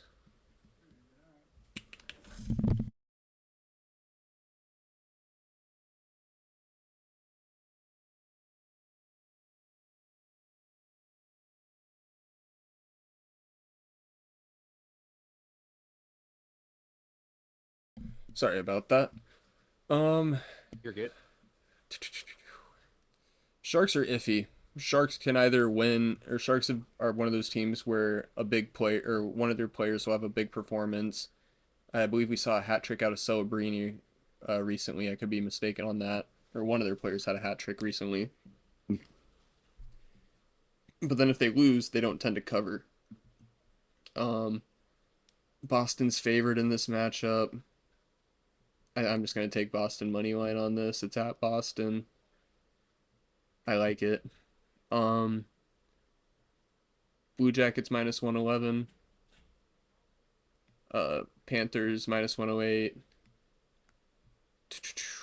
Pick 'em odds. Pick 'em odds. This is another one of those value picks where I'm going to go back after I do this and I'm going to fucking. I'm taking Blue Jackets to win this one. Anaheim to beat the Maple Leafs. Maple Leafs need to fucking sit half their team because they're all injured. Every one of their captains is fucking out hurt. Calgary versus New York. New York money line. That's the slip for this one. It's not too. I'm just gonna go ahead and fucking. What's the odds difference? I'm gonna stick with Sabres to win by 2. I'm just actually I can't. not after last time. We're gonna for the sake of this parlay, for the sake of our sanity, we're doing 10 leg. Let me see. Fuck it. We'll just do 0.5. 10 leg parlay. I'm gonna put $1 on it so I can win that bet if this hits. 10 leg parlay here. $1 to win $193. We got Chicago Blackhawks plus 1.5, Stars money line, Flyers plus 1.5, Lightning money line, Blues plus 1.5, Bruins money line, Columbus Blue Jackets money line, Ducks money line, Devils money line, Sabres money line. $1 to win 193, 10 legger. Pop that shit in. For more risk, have a 25% profit boost. I do, but I didn't know it, so I'm gonna put together a little bit of a risky play here for the viewers if they want to go ahead and put it or tail it. Sabres, as I discussed, minus 1.5. I like that. Value pick Blue Jackets plus 220 against the Panthers. For this play, let me see. Let me do a quick fucking research.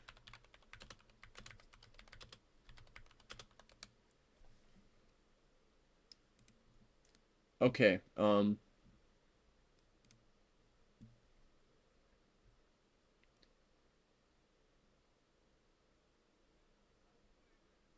so win, loss, wins, loss. And that was last season. That was when they were on the playoff run. This year they've been beating the 2 times they played. We're taking Stars to cover the minus 1.5. Both times they played the Oilers this season. Well, the first time they played the Oilers this season was a 4-3, but then the last game they played against the Oilers in late November they won 8-3. So I'm taking them to cover the minus 1.5. Oilers, they have a lot of shit that they need to figure out. They're up and down. They're like a really up and down team. They need to figure their shit out to make a playoff push. And Stars, they're like I said, they're clicking on all cylinders. Them boys got it. And last value pick I got for you on this slip is Anaheim Ducks minus 1.5. Over the Maple Leafs. As I was saying, Maple Leafs are severely fucked up injured. They're not looking good at all. Yeah, nothing really else there.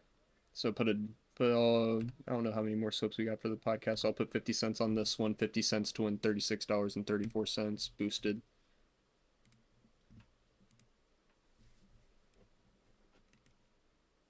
I switched those around what you did from the main slip.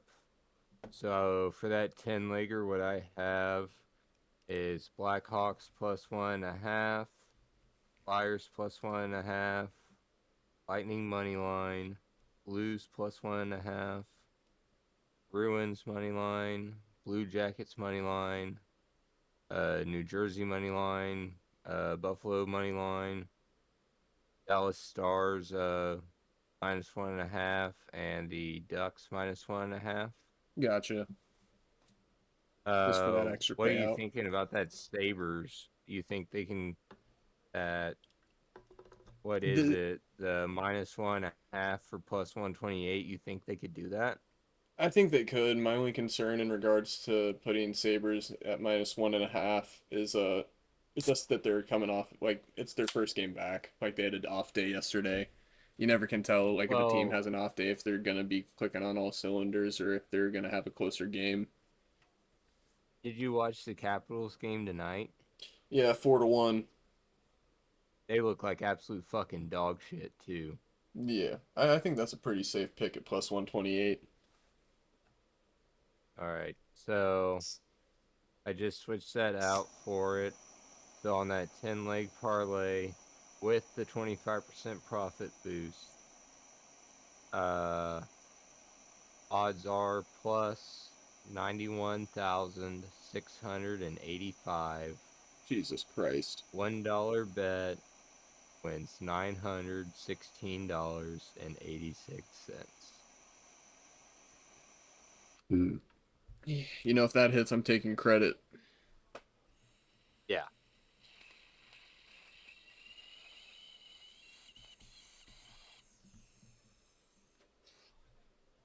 Shit. Looking on to our NCAA games. TCU down slightly against Okie State right now.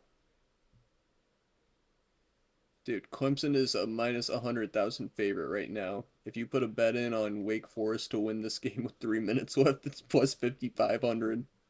Plus 7,000, dude. Jesus Christ. Mm, I'm going to do it. Oh, it locked. Oh.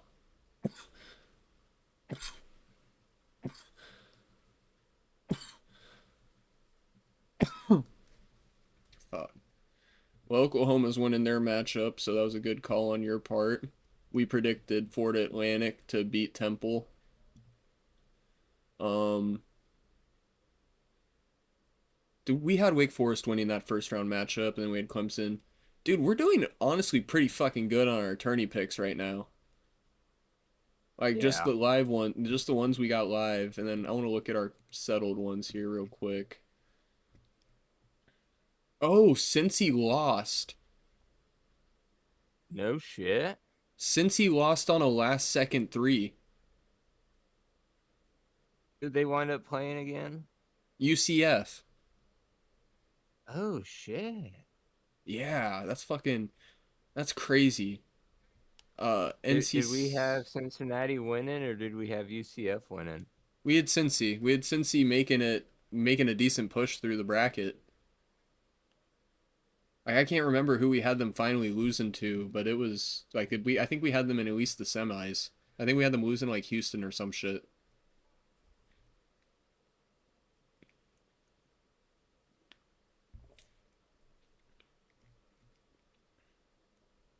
That's fucking wild.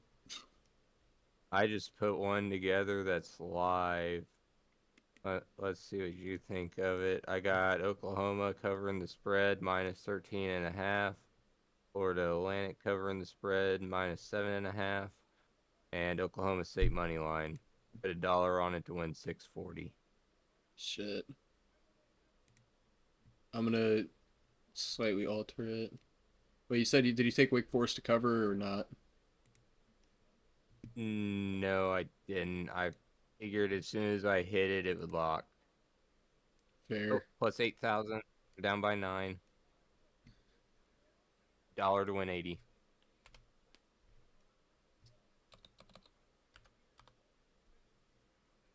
Dude, they're coming back. -5. Don't alter those fucking odds.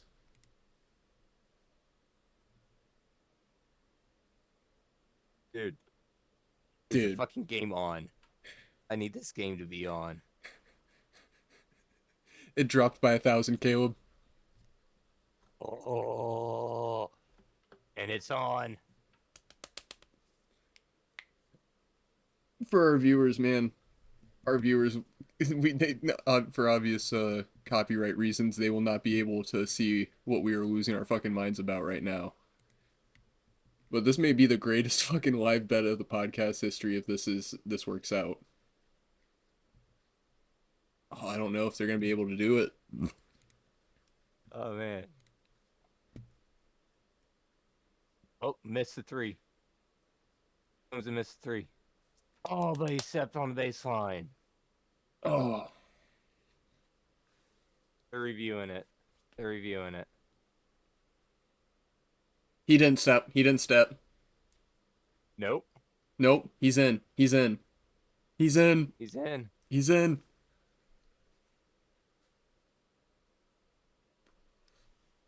They didn't review it. That was stupid. He was fucking in. 55-65. Shit. We need a 10-point run from Wake Forest in the final minute and 25 seconds. Wake Forest pushing. Dribbling a bit too much. You don't got time for that. Pushing in the paint. Getting up there. Misses the layup. Are you fucking kidding me? Turnover. Or offensive rebound. Clemson. Dribbling. You can tell they're just burning fucking clock. Yeah. Was that a... Yeah, he just got a fucking foul. What do they call it? Like a... Probably call it a reach.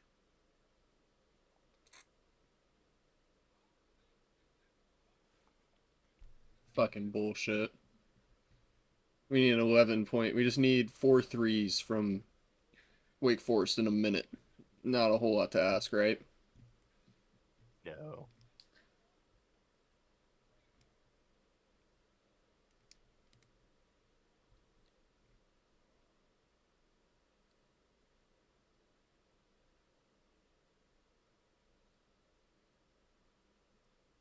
A 12-point run. They just fucking yeet that shit down court. He gets that way up. 57. Called timeout.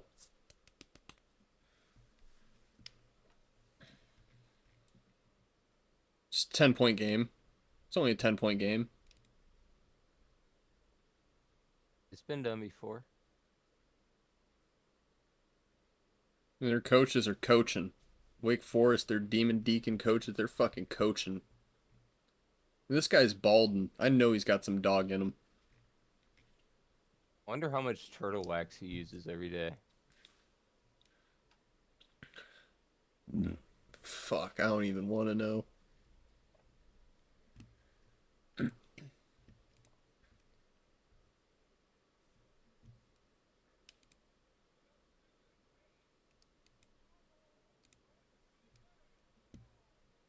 Yeah. And what's crazy is we still have a full slate of 3 games coming up. Yeah. Okay, so we got Boise State to cover the spread. Montana to cover the spread. And UC Santa Barbara money line. hell yeah. Do I have a parlay for fucking... Yeah, I do.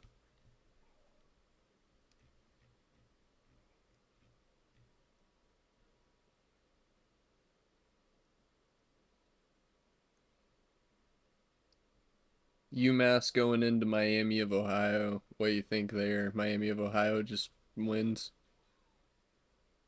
I think so. Yeah, that's probably game with that, with these fucking fouls here. I like UMass to cover the Yeah, 7.5. so.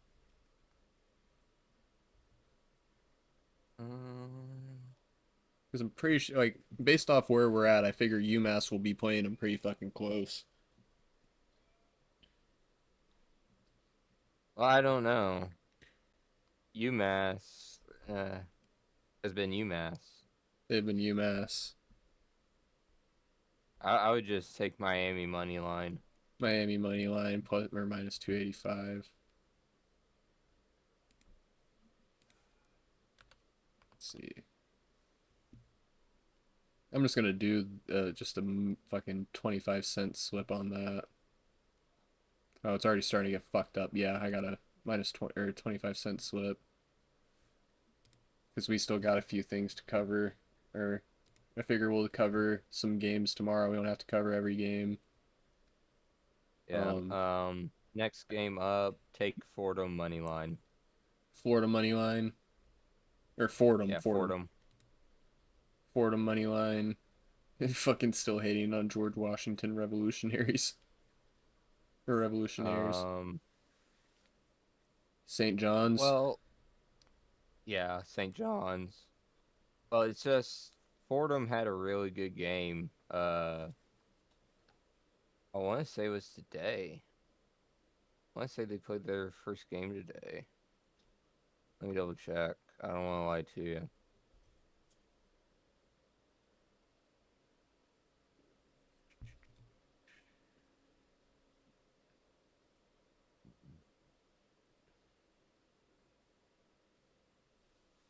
played. When did they play? I know they didn't play too long ago, but they played a really good game.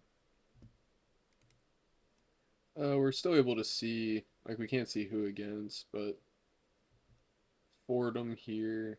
Trying to see which fucking side they're on. Yeah, they beat Rhode Island 61-49. That's a pretty good win, yeah. That's over over a 10-point win. Yeah, and going into the conference tournament here. That was on Sunday. I believe Sunday was the 7th, correct? Yeah. Yeah, and then George Washington, they lost to Loyola Chicago on the 7th, 68-62. I will say, how much credence does that hold? Because we just saw that Loyola Chicago team upset Richmond. Well, Richmond, let me go back to Richmond's schedule here.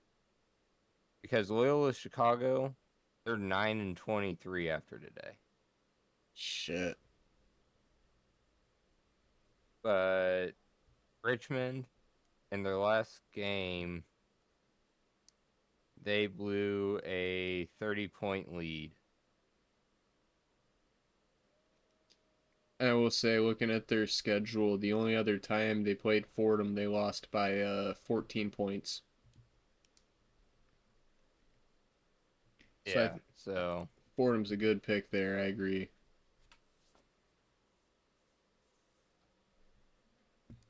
and George Washington's last win was against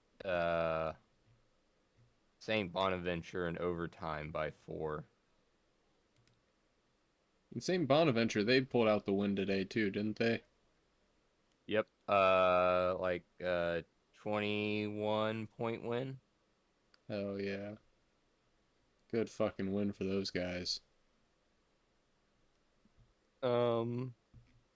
Next game up, NC State, Virginia. We'll go ahead and take the pussy pack. Pussy pack. Yeah. Didn't we have Virginia winning the whole thing? Oh, dude. Yeah, but did you see how NC State was playing today? Yeah, they played pretty, like, they played really close in the first half, and then the second half they just dominated, really. Yeah. I mean, A fairly close game. I mean, it was a close game, but like there were points where NC State would go on crazy fucking runs without Pittsburgh scoring any points on them, you know? yeah. You said that them to cover or them to win? Let me look. Let me see if I can find their last matchup. Ooh. Huh. So this is NC State's last 5 versus Pitt today, a win 98-88. Versus Stanford, 85-84 loss. Ooh, Versus that Duke. That's bad. 93-64 loss. Notre Dame, 96-90 loss in overtime. And against Virginia, 29. 90-61 loss. 29 fucking point loss, dude. Jesus Christ. But let me see, when was the last time they played Pitt? Oh, Virginia. Last time they played Pitt, they beat them 81-72, so that win today's not saying as much. Yeah, take Virginia money line. Yeah, if it's like, what I'm noticing is that Pitt game is pretty much like different score, obviously, but if you look at it, that first game that they had against Pitt was an 11-point win, or no, it was a 9-point win, and then their win when we were posting this and viewers would be seeing it yesterday, Their win against Pitt was a 10-point win. So I feel like they're pretty static and change. So I'm taking Virginia to cover. Yeah. All right. Yeah, This next one. I like those odds a little bit better. Mizzou to win. This yes, Mizzou to win. And Both then teams entering the tournament. Both teams entering the tournament were on 2-game losing streaks, but Kentucky kind of pretty much had a cupcake opponent today. And they still, like, it still went down to the wire pretty much. What was the final score at? Come on, ESPN.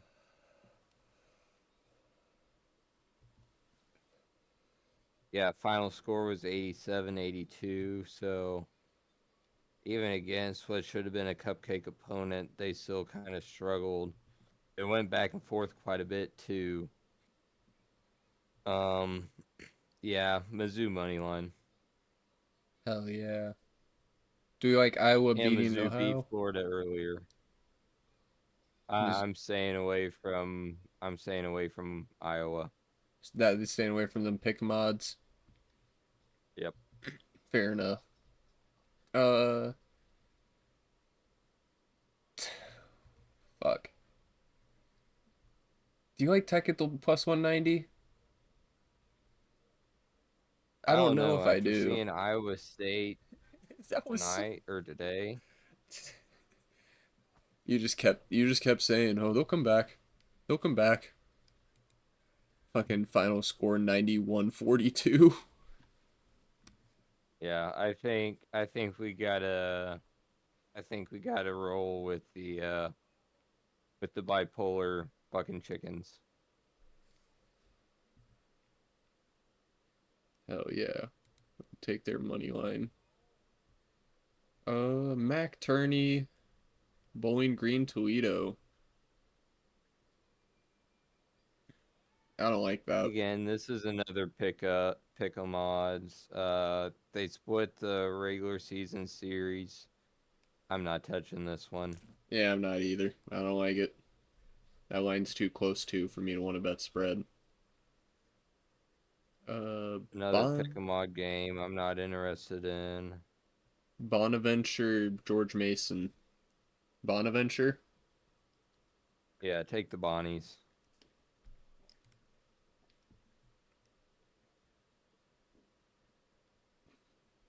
And then I know we discussed this one on the pod. Do we want to take the pod pick we made of Seton Hall against Creighton? Or do we want to take I believe Creighton? so. I don't know how that tourney's I think. going. Like if I will say if Creighton has had like if they just had like some like crazy fucking dominant win that I just didn't know about, then I'd be willing to fucking put a bet on them. Or I'd be willing to put the like if they like an Iowa State performance or even like something similar, I'd be willing to put money on them. Where the fuck are they? Yeah, I'm not even seeing them on here. Let's see. When was this? Used to give you a date of when they fucking played. Okay, this was regular season. They haven't played in the tourney yet, but their last win was Okay. against Butler by 16 or 17 points. That's still Butler. I will say the one thing that is interesting here, they beat UConn by like 7 or 8 points. And then they immediately lost to St. John's by damn near 30. So I They will out agree. rebound them a game. They lost to They out K-State block with them their a old game. coach. We're taking Seton Hall. Creighton's last 5 games. A win against Butler 76-59. Loss against Providence 79-76. Loss against DePaul, 72-71. Loss against St. John's, 81-52. And a win against Connecticut, 91-84. Seton Hall, Seton Hall. Last 5, lost to St. John's, 72-65. Beat Xavier, 77-68.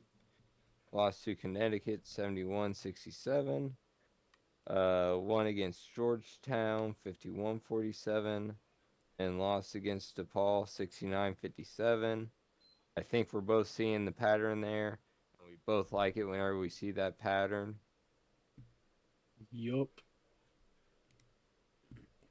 I'm seeing Seton Hall.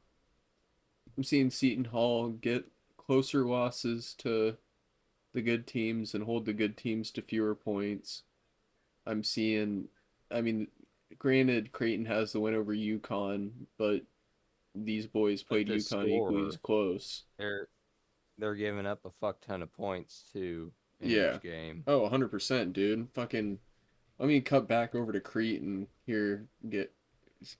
Where is it? Preview. God damn it! I don't want the fucking game. There we go. Yeah, they're. Let me see what they're averaging allowed.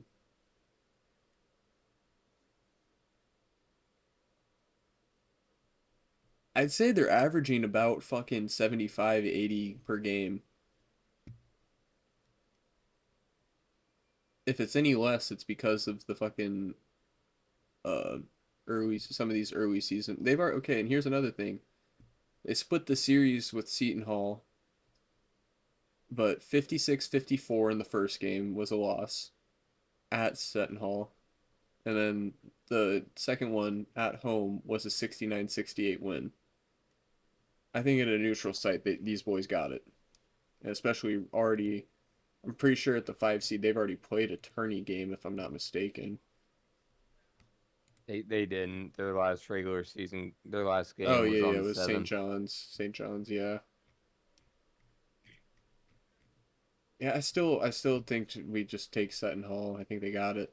Or Seton, however the fuck you pronounce that. Do you want to do just a fucking do you want to do just a big ass slip? Or what do we want to do for this? Just make what we're at 7. Do we want to stop at 10? I'm at 8. Oh, what am I missing? I got Miami money line, Fordham money line, It St. was the John's Miami money line. Virginia -5.5, Missouri money line, Iowa State money line, St. Bonaventure money line, and Seton Hall money line. Hell yeah. I'm right there too. Say let's do 2 more for the people. Let's pick 2 more games for the people.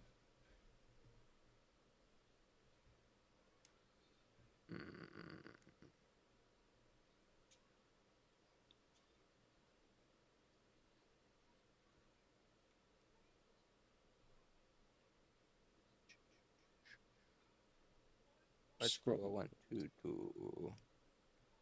Let's do Florida State to cover against Duke. Saudi Arabia State. Oh yeah, yeah. 18.5, yeah. And I just want to say, unadd it real quick and look at what your total parlay number is, and then add it back and look at it again.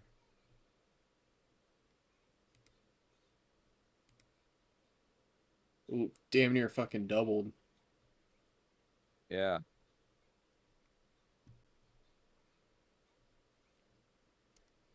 Let me take a quick peek at something real quick.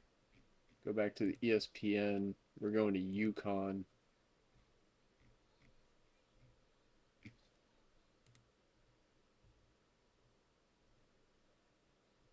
Oh, okay, they only have 1 loss in conference play.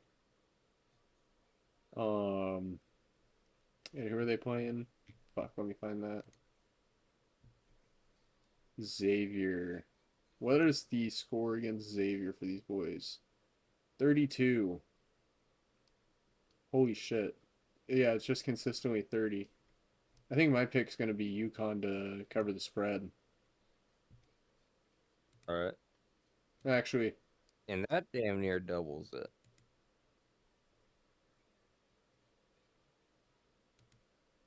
I don't know if I like the 14.5, honestly. I'm going to back out of that one. That's a fucking wide-ass spread. You want to take Xavier to cover? No, I'm looking down. Do we like Clemson over North Carolina as a dog pick? Not necessarily. Or trying to see what's another good one.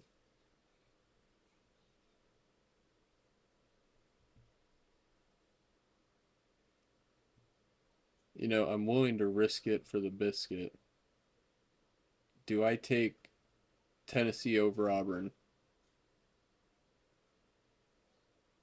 Let me hop over to ESPN. I was looking at that one, I just but I'm hate not Auburn. sure.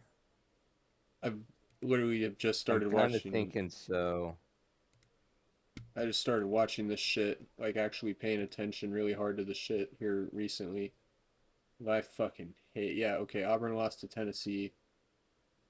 They only played each other once in the regular season, and they lost by 8. How much did Auburn win by today? Let me find it. 18.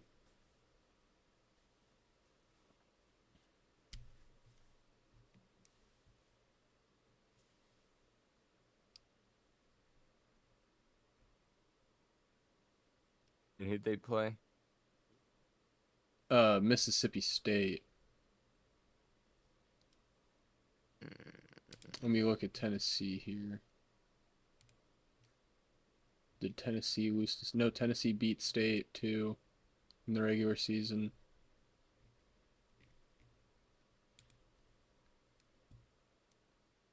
You know, the talk I was hearing during that game is that they needed that fucking Mississippi State game for the at-large spot, and that was pretty much it.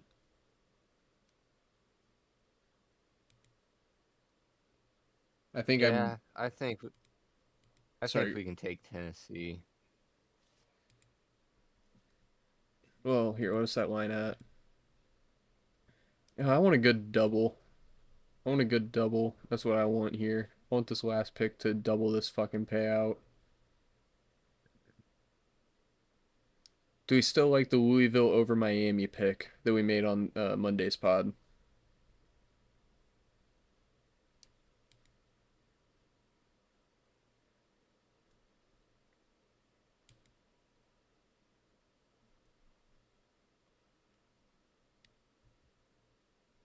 You know what?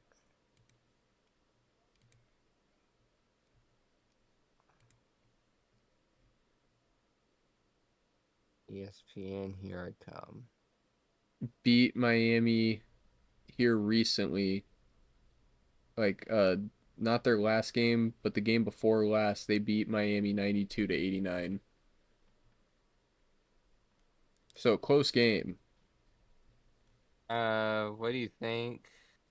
Take over at 154. I gotta do math. That's like a final score of like what, 80, 70? It'd have to be like 83-72. What was that last matchup they had at?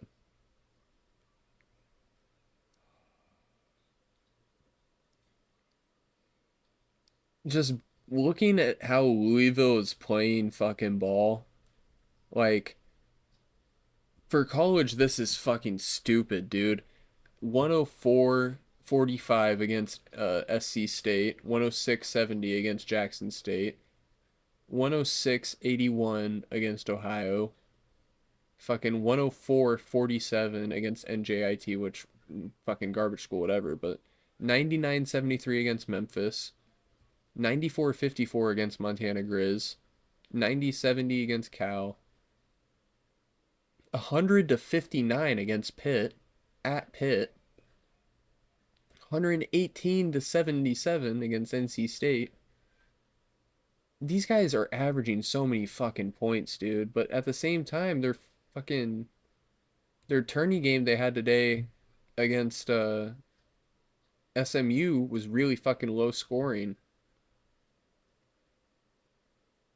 What did it wind up being? 62-58. Yeah, that wouldn't have covered.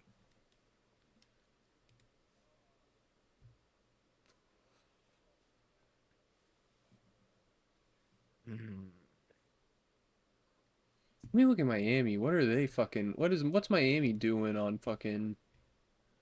What's their shot out like? Their score output looking like?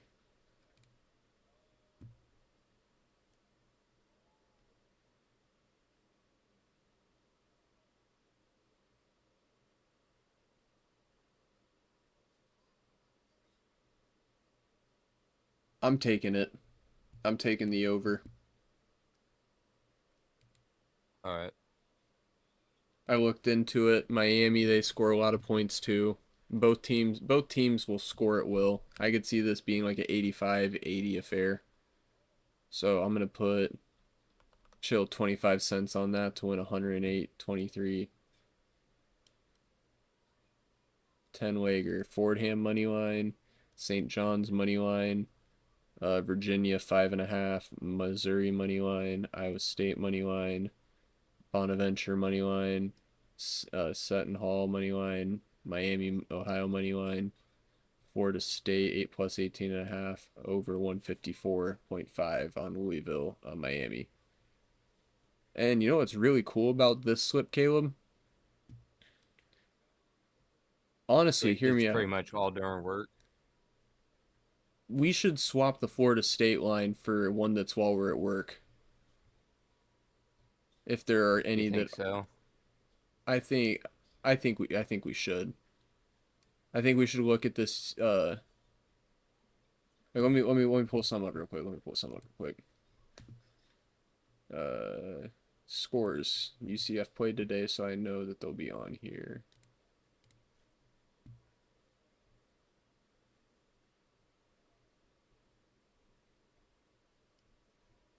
Where the fuck did Texas lose? Yeah, Texas lost by 10. Fuck yeah. Who are they going up against again? They're going up against Arizona, which I know we have Arizona to win. I'm just more looking so that if they can cover. Yeah. Who did Texas lose to? Oh, Ole Miss.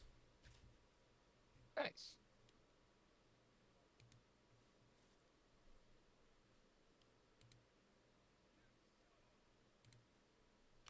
UCF.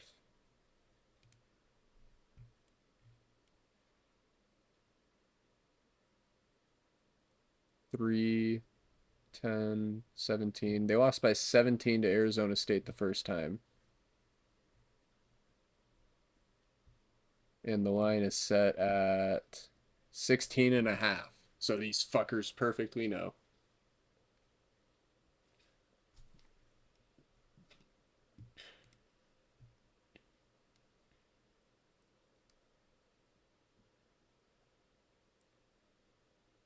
Do you think they cover, or do you think it's going to be like a Iowa State kind of situation? Oh, shit. Cincinnati was supposed to be a team that goes all the way. Like, people were expecting them to make it, like, not even just like us. A lot of people were expecting them to make, like, at least a couple wins in the conference tourney. So I think, and I mean, fuck, I didn't expect UCF to play Cincinnati that close all game. I think I'll take them to cover the plus 16.5. All right. And then we're taking Florida State off. Yeah, just so it's all while we're at work. shit, it is. Yeah. Putting $1 on that to win 444. 25 for 111.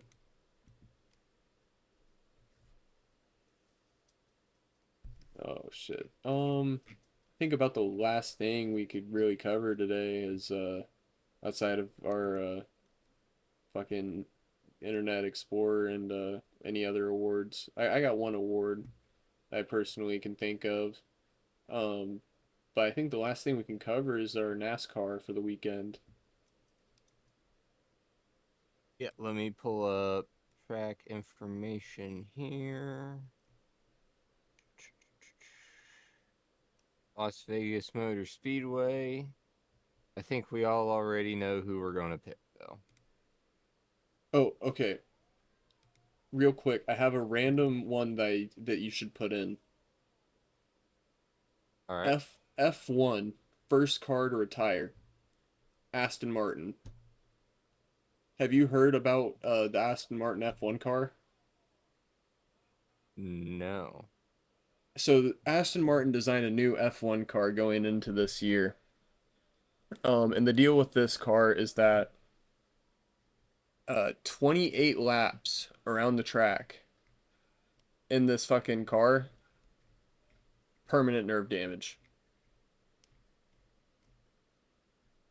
I put $4 on it.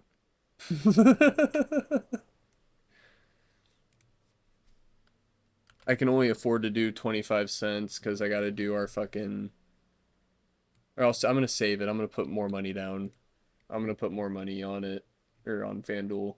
Or hopefully I get a hit. If I don't get a hit, I'll put a little bit more money on there and I'll slap it all on that bet because I know it's going to fucking hit. Tyler Reddick is plus 1,000 for the Pennzoil 400. He's going to be my I think we pick. just got to keep. I think we just got to keep going with it. Yeah, I'm just going to put the 50 And cents I got left on him. like I've been doing the past couple weeks, I know he's going to get a win here eventually. He's plus 4,000 this week. I'm going to put $1 as well on Connor Zillisch. That's a good pick right there. I think he'll do we it. know he's going to win. We know he's going to win a race at some point this year, and his odds are going to say about that point. If I put $1 on it, there's only 36 races in a year. You profit no matter It'll what. pay off. Yeah. I like it. So those are our NASCAR picks. What's this with the Leona? Is that like a... What the fuck is the Leona? Is that Indy or Sprint? That's like a Xfinity series. Oh, yeah, yeah, yeah. I wish we could bet Truck Series. Yeah.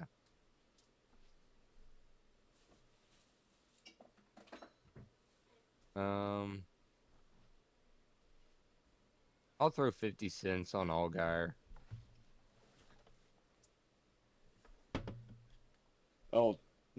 Whenever something hits, I'll tail that as well.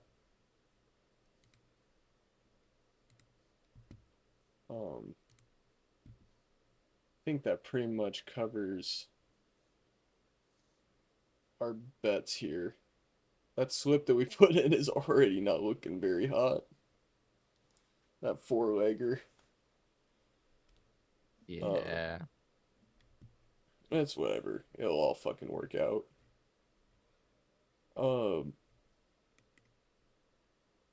Fuck, what was I thinking? Oh yeah, I have a random award for the week. We normally do the Dan Snyder Owner of the Week award on a Monday, but we got an emergency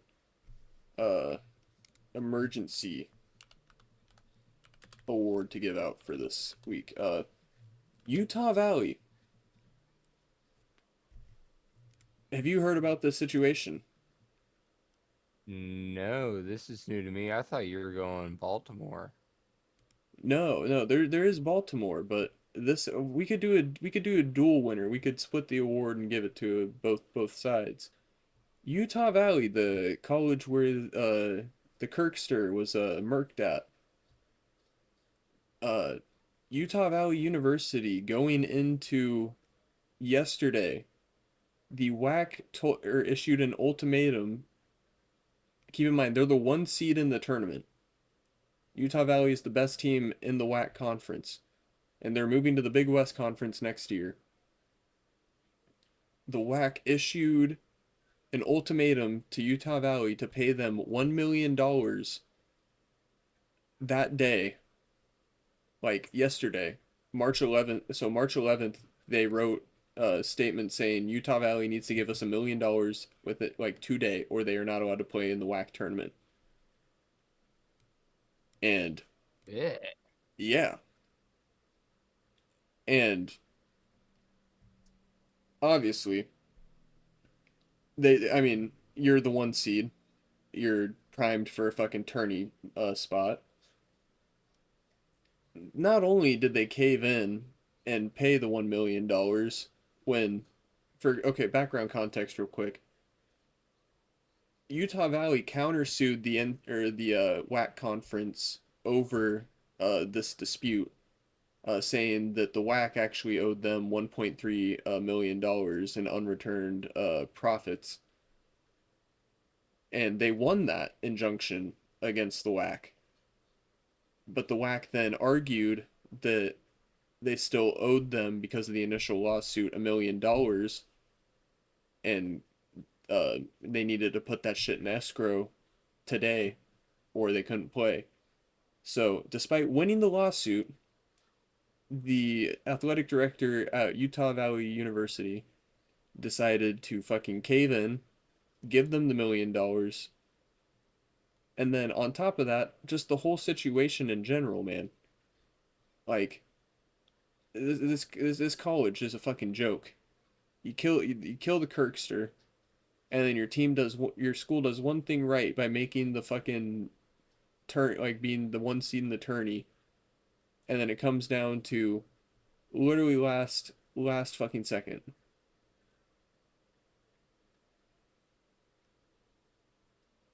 Yeah. Yeah, and then we can cover Baltimore as well really quick. Shout out whatever the fucker's name is, owner of the Baltimore Ravens, for going and trading for Max Crosby, and then doing a physical, and then deciding, nope, not good enough, and sending him back. You legitimately fucked the entire NFL landscape with that one. Legitimately, the entire NFL landscape is now just a shit show because you guys did that. And also, you guys are just like you traded away 4 key playmakers on your roster to have the room to bring in Max Crosby or let them walk in free agency. And And then you're more than likely about to lose Lamar. Yeah. Yeah. And I will say Lamar is an underrated quarterback for the sole sense of name 4 wide receivers that Lamar has played with in his career. Mark Andrews. Receivers. Marquise Brown. Okay. Receivers that he's caught more or that have caught more than 50 passes from Lamar Jackson. Eric Henry. Receivers. Only receivers. Shit, I don't know. Zay Flowers, and that's about it. I think Nelson Aguilar did it 1 year. I could be wrong on that. But that's literally all.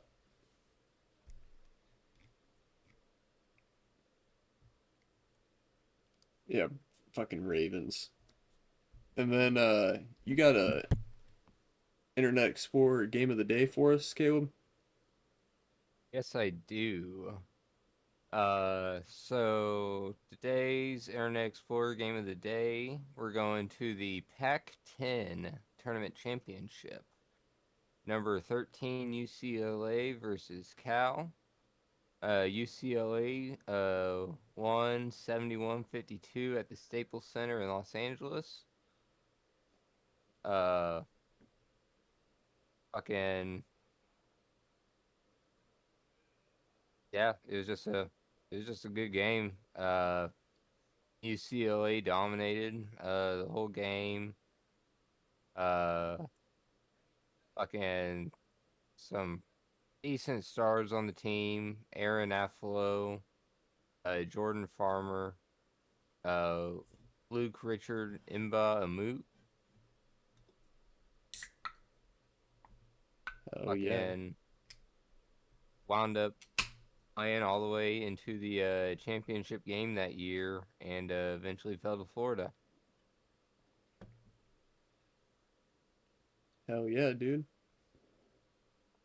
I got one And here. then we have Oh, you got another one? another award as well. Oh shit. What you got? We got the CTE SPN Retard of the Week. Oh, I forgot about this one. I forgot about the Retard of the Week award. Yep. So, yesterday, down in Branson, Missouri, at Top of the Rock, uh, a golf vacation resort owned by Johnny Morris.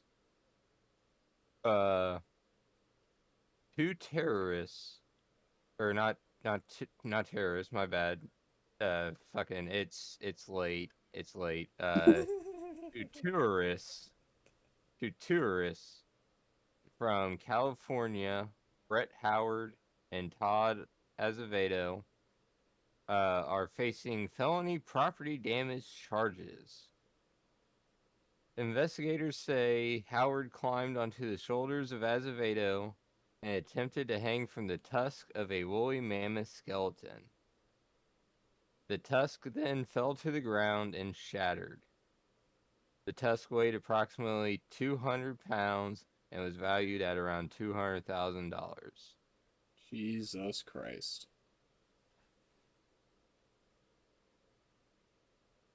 They definitely deserve that award. That's fucking Yeah. ridiculous. Like, I don't know what made him think it was a good idea, but clearly it's not.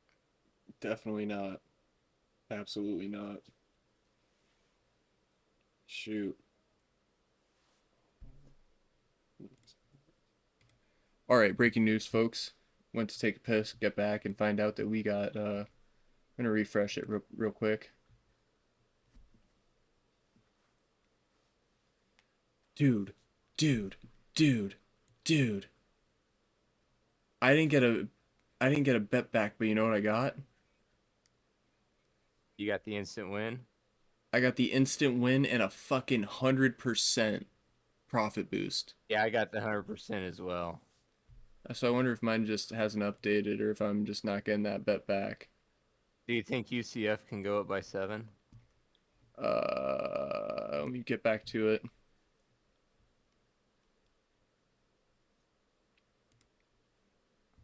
Shit, I didn't mean to click that.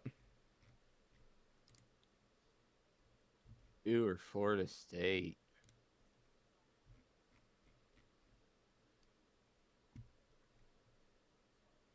Fuck.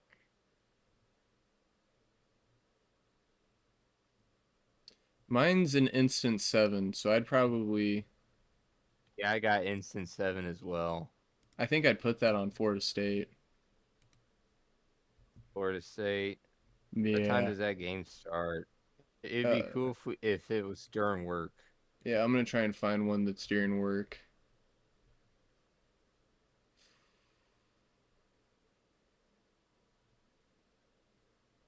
I think we do UCF. You're thinking UCF? I'm thinking UCF. I'm gonna go over here and I'm gonna find one of the fucking bets we put in and I'm gonna fucking cash it out so I can do this. If I even have any I can do.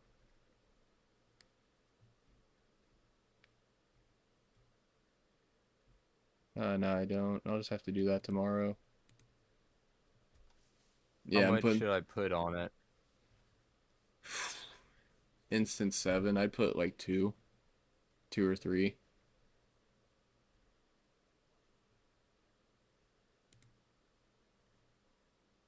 I did 450 to win 3870. 58 win. Wait.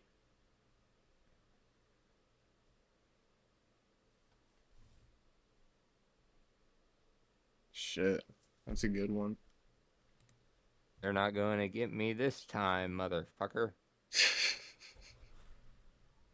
Shit. So that was kind of just random breaking news right there. Um, I think last thing I got for tonight is my Internet Explorer game of the day for NHL. Let me pull it up real quick.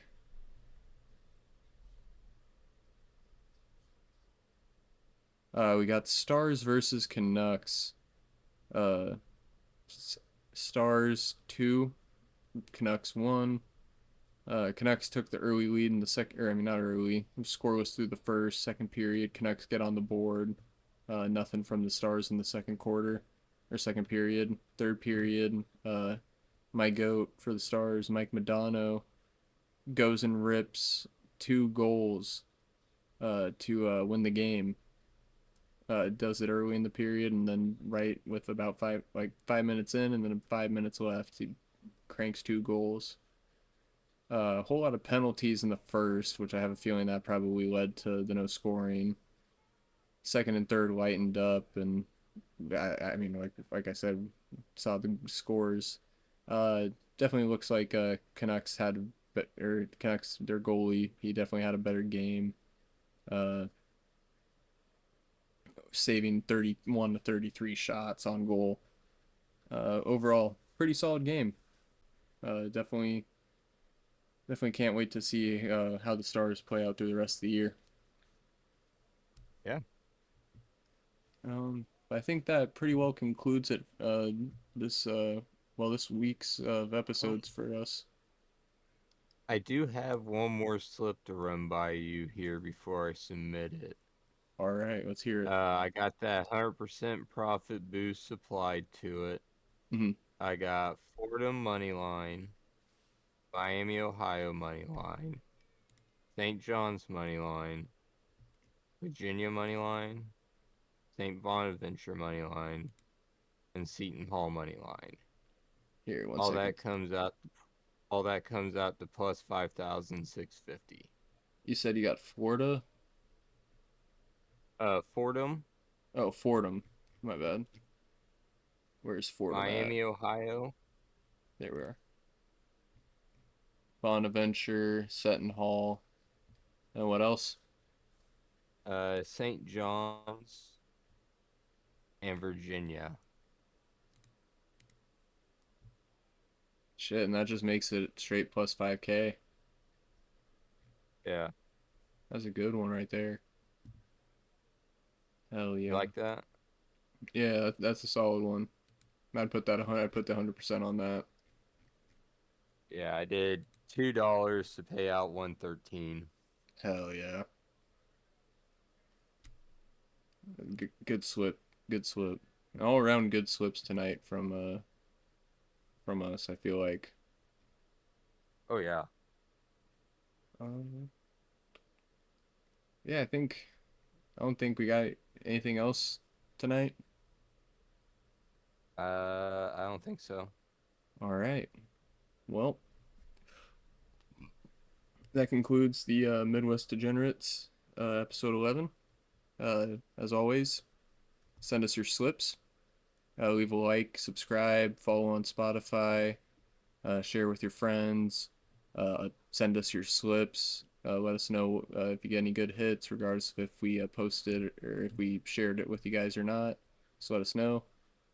And we'll be back at you guys Monday to recap and talk about.